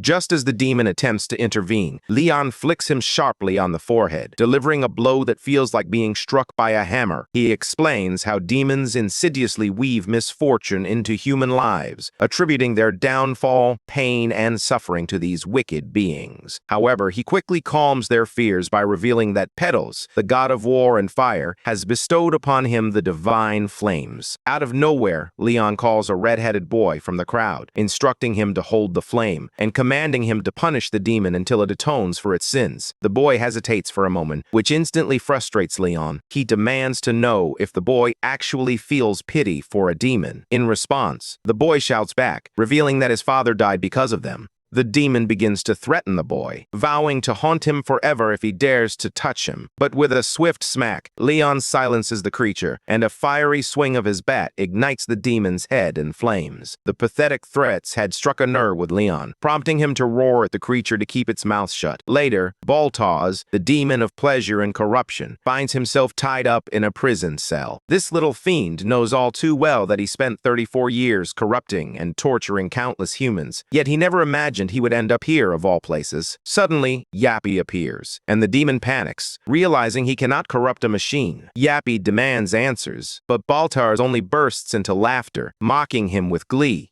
With no time to waste, Yappy decides that Captive 14 is being uncooperative. Just then, the soldiers march in. While Baltaz may not fear death, he starts shaking like a leaf when the soldiers produce the holy water, diluted to a mere 15% strength. After witnessing Baltaz's reaction, Yappy realizes this holy water might be the key to breaking him. Without hesitation, Yappy splashes a generous amount directly on the Baltaz's face. The burning sensation is so intense that it seems as if his very soul is trying to escape his body. Even as the demon screams in agony, Yappy dismisses his pleas for mercy, labeling him uncooperative, no matter how much Baltaz insists he knows nothing. After enduring a few more brutal rounds of holy water, Baltaz finally breaks. In a desperate bid for relief, he spits out a staggering 30,000 character report. While the first 13 captives averaged about 39,000 each, Yappy remains convinced that Baltaz is still withholding crucial information. Baltaz, frustrated, tells the machine that he's not a psychic and has no idea how much the others have already revealed. Yappy makes it abundantly clear that the only reason the hostage is still alive is to extract some solid intel, and this revelation hits Baltaz like a ton of bricks. He quickly shifts his tone, asking Yappy what he wants to hear. Later, the intel gathered from 32 different beings reveals a shocking similarity of over 89%. Leon, initially excited, gives a shout-out to Jagged Spinner, proclaiming that the Song of Justice sounds beautiful. However, his mood quickly flips, and his heart races with rage as he throws a tantrum. When asked about his feelings toward the creatures that inhabit human land, Yappy doesn't hesitate to express his disdain. "I can't stand breathing the same air as these evil beings," he declares, his conviction unwavering. Their kind needs to be wiped out. Leon, fully in agreement, nods in support. With the demigod and the machine feeling no fatigue, they embark on their late-night mission. Thus begins the brutal 4 nights of cleansing. A burst of purple smoke and energy fills the air as Reynold Sherman clutches the crystal of temptation, once revered as the jewel of the world. Nearby, a few unsuspecting prostitutes find themselves drawn into the chaos. The crystal, sensing the potential for corruption in such an environment, urgently cautions Reynold to rein in his impulses. Reynold steadies himself, listening intently as he navigates the tension in the air. Suddenly, he encounters a 6-armed figure radiating an aura of pure dread. A wave of oppressive energy washes over him, and the crystal urgently warns him to avert his gaze from the crown. As he gathers his courage, Reynold finds himself face to face with the great demon of pleasure and corruption, androgyn being devoid of common sense and utterly spineless. The goblin, riding a sudden wave of success, receives an offer that even the crystal cannot refuse. The demonic beast erupts in a fit of frustration and rage, screaming at the crystal. It reminds the crystal that their lord and the great demons have already fallen. Androgyn chimes in, asserting that the crystal is nowhere near his level. Androgyn asserts that they perished long ago, urging the crystal to abandon its arrogance. He is convinced that the crystal's lord met his end during the Great Ascension 180 years ago, just as his own did. The crystal is all too familiar with that dark chapter, as those were brutal times. A journey back to 180 years ago reveals a grim alliance, when the 5 evils united for the first time in their quest to conquer the world. But that move backfired spectacularly, plunging their lives into chaos as 3 of the demon lords met brutal ends. Now, even the demons who remember the events are fleeing in terror from Leon. With his clothes in tatters and rage boiling within him, Leon charges forward like a furious beast, ready to settle the score. Just his presence is enough to make even the bravest demons tremble in fear. Over 10 million demons were annihilated. The crystal reveals he's one of the few survivors from that paradise-like realm. Androgen questions whether the crystal truly understands what transpired back then. In response, the crystal retorts, accusing him of succumbing to his primal instincts and reminding him of the irresistible offer he received. The beast growls impatiently, urging him to get to the point so he can dig a hole for that jerk. The crystal reveals Androgen's latest directive from the esteemed Great Demon. Androgen acknowledges that the task is nearly finished, but reminds that despite her tenacity, she remains merely mortal. He asserts that the end is drawing near theirs, no doubt about it. Later, the crystal informs Reynold that this strategy is the most effective one in play, boasting a winning probability of 7-3, with 7 in favor of Androgen and 3 for Leon. Reynold, taken aback, asks if that means in a confrontation between an S-rank mage and the crystal would actually emerge victorious. However, the crystal has no intention of engaging in battle. Instead, it chooses to make its way toward the corpse harvesters near the palace forest, notorious for their devastating attack power. Upon arrival, Reynold encounters a creature that resembles a brain-dead zombie, only to see it swiftly dispatched by Sir Jagged Spinner, leaving both of them startled. Yappy reports that more of these creatures are still lurking in the vicinity. The crystal quickly activates stealth mode to remain hidden from Leon's gaze. Just as he arrives, the old man can't fathom how he failed to hear Leon approaching. He realizes it must be the Grail Knight's divine law of silence, which even muffles the sound of horses. He suspects Leon used this power to eradicate the forest teeming with demons. Just then, Leon confesses that he can sense an unwanted energy just inches away, sending Reynold into a panic. At that moment, Sir Yappy steps forward, announcing that a simple satellite has spotted the target, revealing that there are still more lurking out there. Leon brushes off the moment and rushes out without a second thought. Meanwhile, Reynold collapses, gasping for breath, shaken by how narrowly he escaped. Later, as Leon soaks in the bath, his mind drifts to the demons of pleasure and corruption. He views them as nothing more than a horde of perverts with twisted desires. What troubles him even more is the unsettling realization that so many of these demons, including the high-ranking elites, have infiltrated the palace. Leon is certain that the great demon is lurking nearby. Suddenly, a woman's voice cuts through the air, remarking on the foul stench of blood, startling him. Before him stands a breathtaking woman, her presence commanding and impossible to overlook. With an effortless beauty that captivates, she gently suggests that he should take a moment to rest.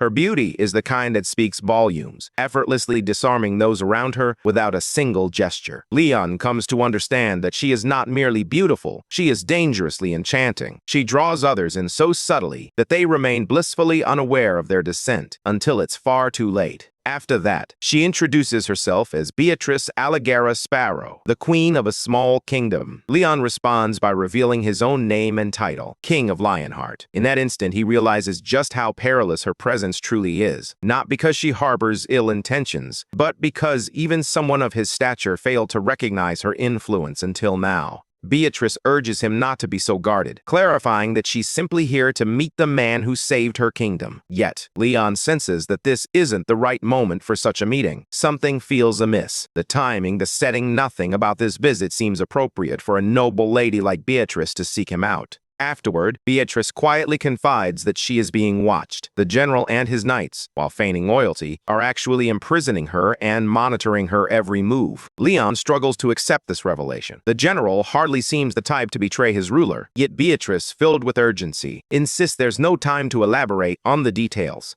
She then asks Leon for a favor to eliminate the general and his knights. In return, she promises him the entire kingdom. Beatrice also urges him to investigate the underground floors of the castle, hinting that something significant is concealed there. Her request heightens the tension for Leon, compelling him to take the matter seriously. As he delves deeper, he uncovers that the general is indeed hiding below ground. That night, the general abruptly knocks and enters Leon's bedroom, offering an apology for the late intrusion. Leon scolds him for barging into a king's chamber without warning, but the general insists that the situation is urgent. Later, Leon casually mentions that he met the queen, anticipating a strong reaction. However, the general remains unfazed, simply stating that Beatrice often roams the halls at night. Leon's frustration boiled over as he pointed out the recklessness of leaving royalty unguarded in a world teeming with demons. The general, however, remained unfazed, insisting that demons never attack at night. But Leon knew better. That was a lie. Demons had never respected the boundaries of day or night, and an unsettling feeling gnawed at him. Something was definitely amiss. The general's calm demeanor and evasive responses only deepen Leon's suspicions, as if he knows more than he's letting on. As the general quietly departs, an unsettling feeling lingers in the air. The queen had insisted she was being held captive, yet the general behaves as if everything is perfectly normal. Leon's calm demeanor feels out of place, stirring unease within him. It's clear that a hidden truth lurks within the castle's walls. Determined to uncover it, he resolves to explore the underground levels on his own. Just then, Sir Spinny appears at the window behind him, and Leon calls for his assistance. Meanwhile, the situation outside the castle continues to deteriorate.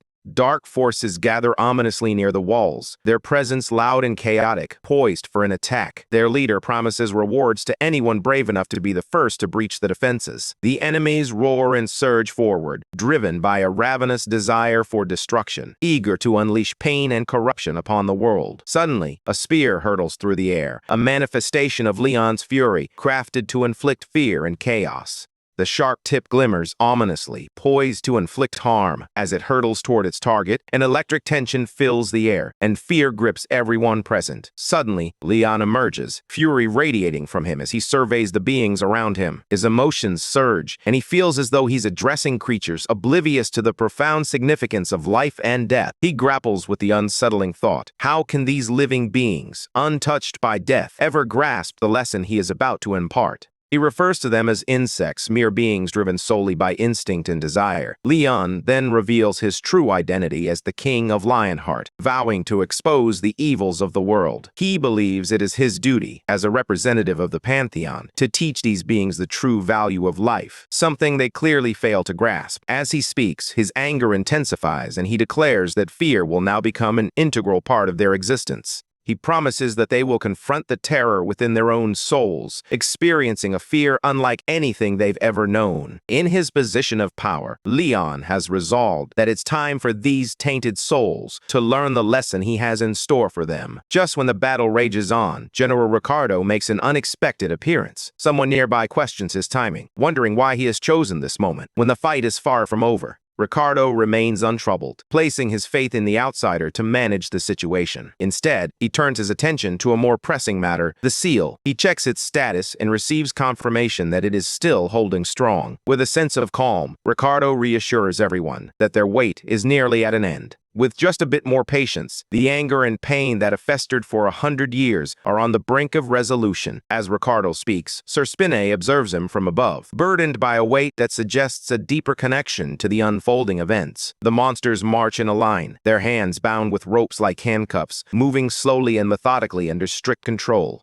As they march onward, one of the soldiers stumbles and falls to the ground. A fellow soldier warns him to be careful, revealing just how weak and exhausted he has become. Meanwhile, a girl among them inches closer to the hunter. Though her hands are bound like the others, her eyes convey a different story. She leans in softly, attempting to catch his attention. With a gentle tone, she asks him to untie her, feigning innocence in her plea. Her tone shifts as she suggests that if he assists her, she'll offer something enticing in return. It's evident she's trying to seduce him. Just as she attempts to lure him in, an unusual energy surges through the air, triggering a force known as corruption resistance. In that instant, everything transforms. The hunter glances at the girl once more, only to find that her gentle facade has swiftly vanished. Under the weight of the force surrounding her, she no longer appears innocent. Instead, her presence feels twisted, dark, and unsettling, more akin to a monster than a mere girl. The energy enveloping her is cold and unnatural. As the truth sinks in, the soldier takes a step back, realizing he merely walked right into her trap.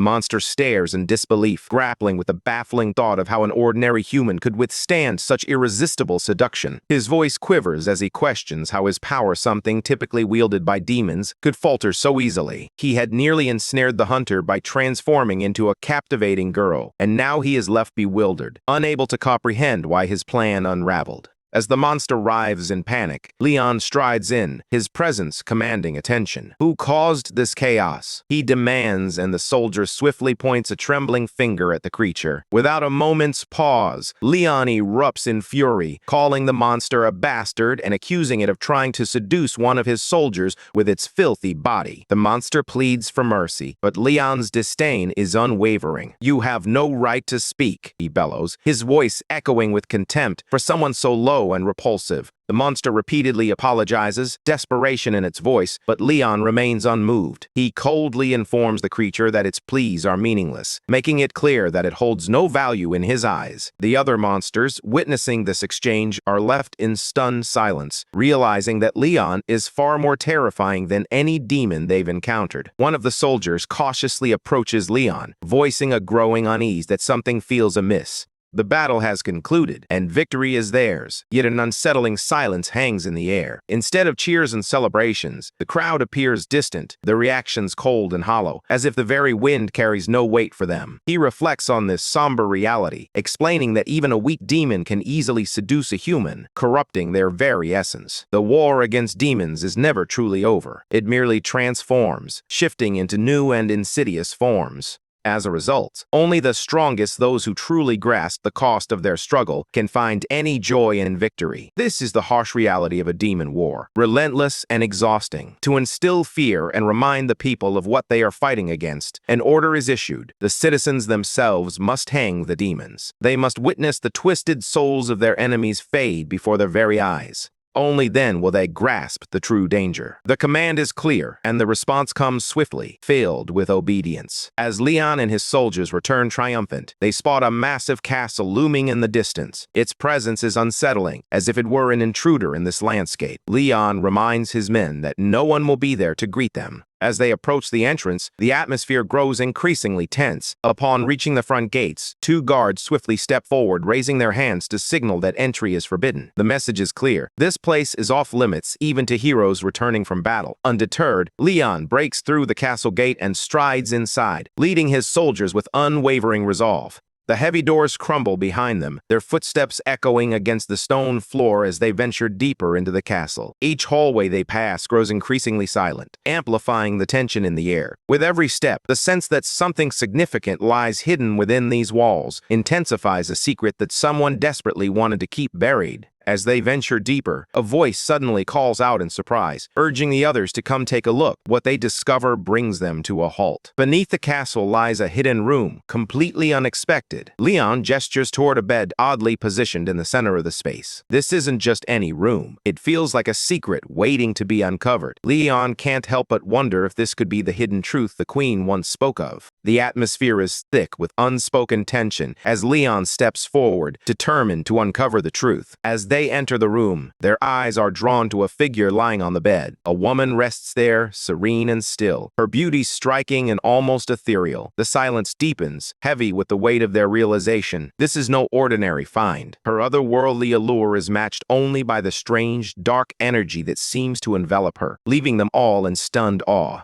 For a brief moment, several soldiers find themselves captivated by her presence, their gazes lingering longer than intended. Leon quickly notices and warns them to resist the allure. He urges them not to succumb to the dark energy that surrounds her, but the atmosphere in the room grows heavier, and even he can feel his own aura faltering. Acknowledging the urgency of the situation, Leon resolves to confront it head-on without hesitation. Without hesitation, Leon advances and delivers a powerful strike to one of the soldiers, snapping him back to reality. Another soldier trembles slightly as Leon approaches, and he receives the same treatment. The sudden blows jolt them awake, bringing them back to their senses. Leon gazes at them with a chilling intensity, reminding them that it wasn't the woman or any magic that led them to this state. It was their own weakness, their own minds that allowed it to happen, and they had walked straight into the trap. With a steady voice, he guides them to breathe properly, slowly inhaling through the mouth and gently exhaling, helping them clear their minds. Just then, General Ricardo entered, surveying the scene with a look of approval. He seemed genuinely impressed that Leon had resisted the seductive allure that had ensnared so many before him. With a hint of surprise, Ricardo noted that all of them stood firm, untouched by her charms. He elaborated, suggesting that their resilience stemmed from years of war and a familiarity with demonic tricks which had hardened their hearts against such temptations. Leon hears the suggestion, but quickly dismisses it as nonsense. To him, there's more at play than mere temptation. He goes on to explain that the queen's charm is far from ordinary. It transcends mere beauty. It possesses a potent magic that feels almost like a curse, a force he has encountered before. It belongs to someone known as the Lady of Pleasure, a demon capable of tempting any living being. Her magic is designed to draw people into darkness, slowly corrupting them without their awareness. This kind of magic is perilous and nearly impossible to resist. Yet, as Leon gazes at the queen, an unsettling feeling stirs within him. Despite his deep-seated hatred for demons, Leon senses something different about her in absence of the dark energy he so despises. This realization causes him to pause, lost in thought. Taking a deep breath, he begins to speak softly, reaching out to a divine power intertwined with dreams and death. With reverence, he requests its blessing, not as an ordinary man, but as a guardian and knight of someone truly significant, Ariana.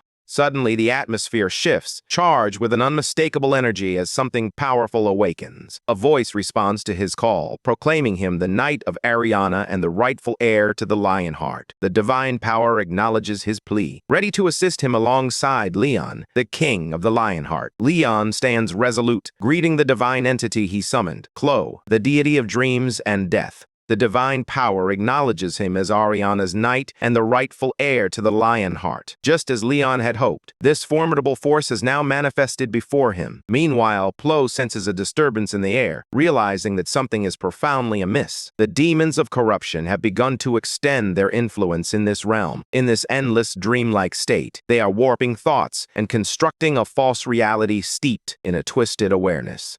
Plo explains that dreams are not meant to endure indefinitely. Eventually, one must awaken, and that moment has arrived. It's time to shatter the illusion and unveil the truth lurking beneath. Whatever has been concealed must now reveal its true nature. With a swift motion, Plo strikes a lamp-like object above, unleashing a powerful blast that strikes Ricardo. In an instant, a surge of dark energy erupts from him. A hidden demon soul, long buried, emerges from within Ricardo. Gasps of shock ripple through the crowd as the twisted spirit detaches from him. Plo's power unveils the truth, compelling the darkness to reveal itself. As Leon witnesses this revelation, clarity washes over him. He finally comprehends why everything had felt off and why he couldn't sense the looming danger. The unsettling difference in the Queen's energy now makes perfect sense. This is no mere seduction. It's an authority, a power so formidable that it can conjure an entire world on its own. Leon finally grasps the reality of their situation. This is no ordinary illusion. It's a meticulously crafted realm born from corrupted power, and he must break free to uncover the truth hidden beneath it all. Meanwhile, the Queen lies in silence, enveloped by an enigmatic magic.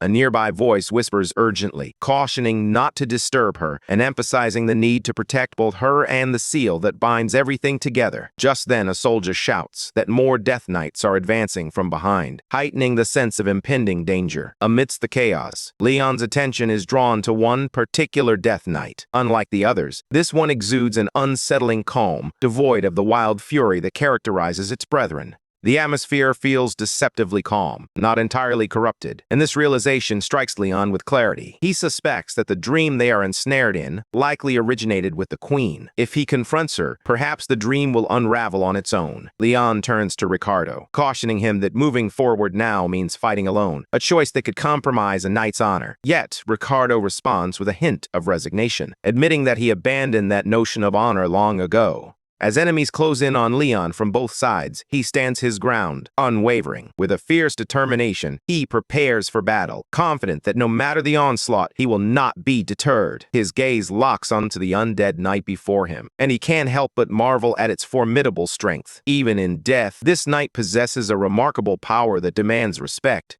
The knight, his honor and pride twisted, speaks of the queen, recounting how Leon's single strike had already bested their royal bodyguards. Leon, sensing the weight of the moment, urges him to awaken from this delusion, warning that if he fails to do so, he will be forever ensnared in this fantasy. As Leon contemplates the knight's words, a peculiar unease settles over him. Despite the betrayals that have marred their oaths, he can't shake the feeling that the apostles have remained steadfast, planting seeds of doubt in his mind. Queen Beatrice, despite the turmoil surrounding them, had requested him to eliminate the apostles. This command unsettled him, igniting a sense that the truth was far more intricate than it seemed. As Leon began to piece together the puzzle, a startling realization dawned upon him. The queen was not the villain he had imagined. Just then, Ricardo's fallen knight spoke up, unveiling the shocking truth: Queen Beatrice had struck a deal with a demon. The knight reveals that the queen, despite her remarkable bravery, was compelled to enter into this pact. She agreed to harbor the essence of corruption and endure the haunting memories of the kingdom's collapse for 100 years. In return, the demon vowed to spare her and her people as long as they remained untainted by its dark power.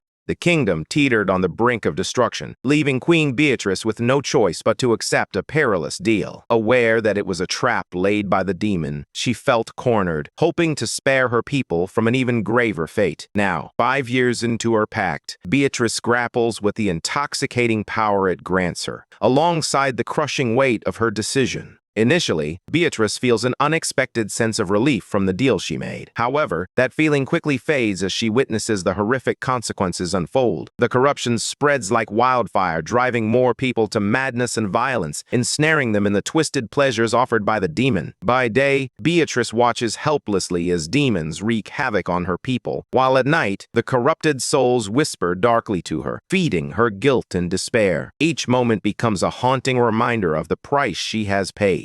After everything that has transpired, Beatrice finds herself questioning her choices, burdened by the heavy weight of her actions. Initially, the deal had appeared manageable, but she quickly discovers the sinister reality behind the demon's trap. The demon's power is deceptive, cloaked in lies, and there is no escape from the agreement. Those who attempt to flee by taking their own lives are condemned to wander as lost spirits in the afterlife. Even worse, once the deal concludes, everyone will be entirely at the demon's mercy. As the years drag on, the queen descends into madness, helplessly witnessing her kingdom crumble while the corrupting influence within her intensifies. After 50 long years, her loyal knight can no longer withstand the temptation, succumbing to his desires and stepping into the queen's bed. This moment marks a pivotal turning point, as the corruption begins to ensnare even the most devoted of her followers. General Ricardo soon realizes that no one can withstand the alluring power of the deal. Everyone has succumbed to the corruption. Burdened by the gravity of the situation, he faces a heart-wrenching decision: to shield the queen and spare her from further anguish. They must choose to end their own lives. Though committing suicide would break the contract and condemn them to wander the netherworld as lost spirits, Ricardo believes it is the only way to protect her. He understands that defying the demon's deal will ultimately turn them into servants of corruption after 100 years. Yet, despite the grim fate that awaits them, General Ricardo and his comrades choose to remain loyal to Queen Beatrice. They are willing to sacrifice everything, even their own souls, to ensure her safety and shield her from the dark forces that manipulate their destiny. Long ago, the Queen's most loyal knights, Beatrice and General Ricardo, faced a heart-wrenching decision. To resist the Queen's demonic temptation, they chose to end their own lives, transforming into Death Knights. In this sacrifice, they became immune to her curse and sealed her away, determined to protect the realm from her dark influence. 80 years have passed since that fateful day, and all they have managed to do is keep her safe. Now, a strange and chilling voice reverberates through the air, heralding the arrival of the demon. He stands calm and confident, as if he has been waiting for this moment, eager to finish what he started.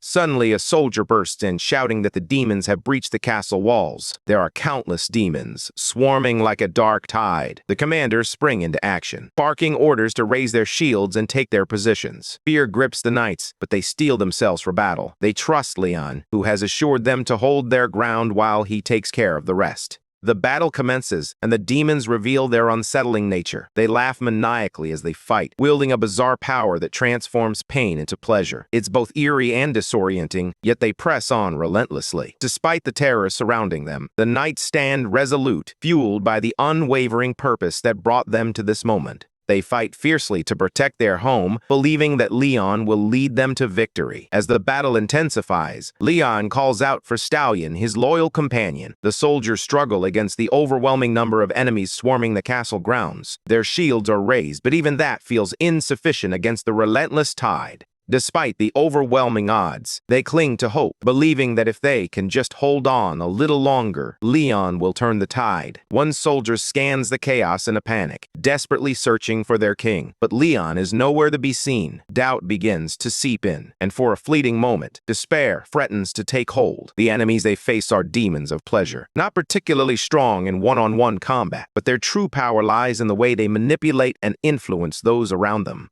Their abilities sap willpower, making them difficult to resist. Leon is all too familiar with this tactic. It's a common strategy employed by powerful pleasure demons. They overwhelm their foes with sheer numbers, cloud the mind, and dull the body's strength. A sense of urgency washes over Leon as he recognizes that he needs greater power to fight back. His current strength simply isn't enough to penetrate the defenses surrounding his enemies. A wave of hesitation washes over him, uncertainty gnawing at his heart. Yet he shakes off the doubt. This has to end, and he knows it must be done. With a fierce shout, Leon calls for everyone to charge, his voice cutting through the air like a rallying cry. The soldiers surge forward, fueled by his determination. Suddenly, General Ricardo awakens from his long slumber, the illusions dissipating around him. He realizes at last that the nightmare is over. Ricardo recalls every moment as he rises, finally liberated from the curse that bound him. Leon observes that, despite his newfound freedom, Ricardo's loyalty to the Queen remains steadfast in his heart. This unwavering faith resonates with Leon. It embodies the essence of true loyalty. As they confront a king from a distant land, Leon listens intently as General Ricardo recounts the heavy losses they have suffered. Despite all the pain they've endured, they remain steadfast in their belief that Leon can bring about change. With unwavering resolve, they place their hopes in him. In that moment, Leon silently vows to uphold their expectations and prove that their trust is well placed. He transcends the role of a mere warrior. He becomes a beacon of hope.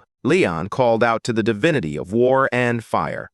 Even as the world succumbed to demons and the gods retreated into the depths of his heart, Leon stood resolute. In this pivotal moment, when everything teeters on the brink of collapse, Leon calls upon his inner strength. He bears not only the resolve of the hunters, but also the aspirations of the Queen's devoted knights, determined to resist the encroaching darkness. Leon stands firm, knowing that if he falters, the flicker of hope will be extinguished. Despite the burden he bears, Leon chooses to press on, as he always has, determined to stand at the forefront and protect everyone until they are strong enough to forge ahead without him. Through every challenge, he perseveres, striving for a brighter future, even when the road is fraught with peril. Leon, the Lionheart, steps forward and calls upon the power of Pedos, the divinity of war and fire, beseeching the flames of battle to incinerate the evil that surrounds them. As the most skilled horseman of his god, he rides with unwavering purpose, honoring his sacred duty. The battle escalates, and then, from the chaos, a majestic beast emerges. Before them stands not just any creature, but a legendary golden lion, radiating an extraordinary energy. The lion strides forward with an air of pride and strength, its back adorned with a perfectly crafted seat, seemingly made just for Leon. With a heartfelt gratitude for his fallen comrade, Leon bids Stallion to rest. Taking charge, he rallies his allies, vowing to lead them to victory.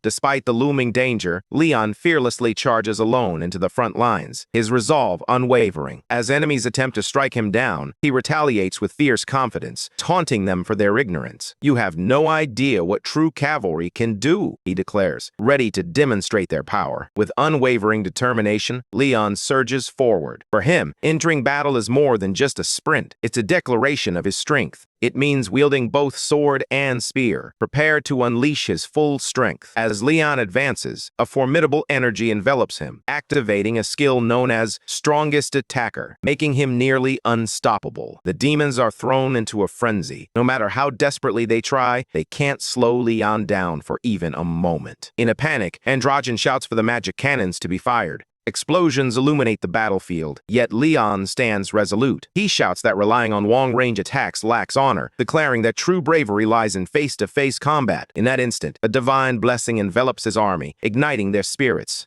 the arrow nullification activates, rendering them immune to the arrows and magic hurtling toward them. Shielded by divine power, the Death Knights press onward, relentless in their advance. As the battlefield shifts, Leon's allies gain newfound strength and support. Their charge intensifies and their attacks become more potent, while the enemy's defenses begin to crumble. Flames flicker to life on their swords as the horsemen bolster their comrades, igniting their spirits with the power of fire. Curses swept through the enemy ranks, sapping the strength of nearby demons. Their power, defense, and even their connection to the divine began to wane. An androgyne demon charged at Leon, shrieking in rage, but he pressed on, unwavering. His mission was clear, to lead his army to victory. Moments later, the androgyne demon found itself injured and bewildered, scanning the battlefield in confusion. Leon, the warrior they dreaded, had vanished without a trace, and the powerful aura that once commanded the field had suddenly dissipated. The demons grow restless, their voices rising in panic as they shout at one another, uncertain of their next move. Leon commands them to hold their ground for just one more minute. Though it seems like a mere heartbeat in time, the atmosphere has shifted dramatically. The androgyne demon observes that the knights of the once fallen kingdom are no longer the weaklings they once were. They stand tall, radiating a strength that surpasses all expectations.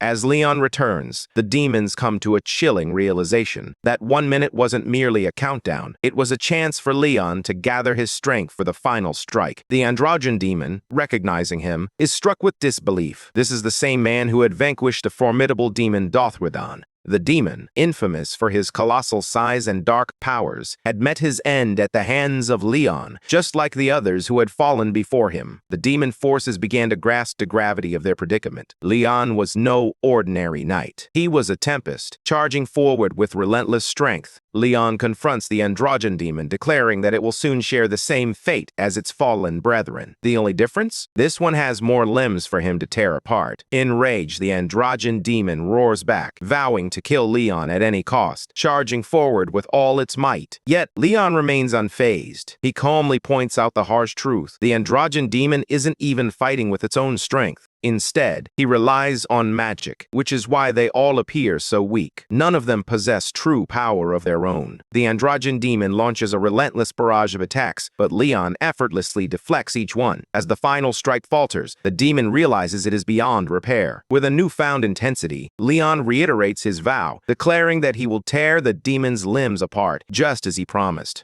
Suddenly, the atmosphere shifts, and a strange, terrifying energy envelops the battlefield as the demon unleashes a formidable skill, Crown of Desire.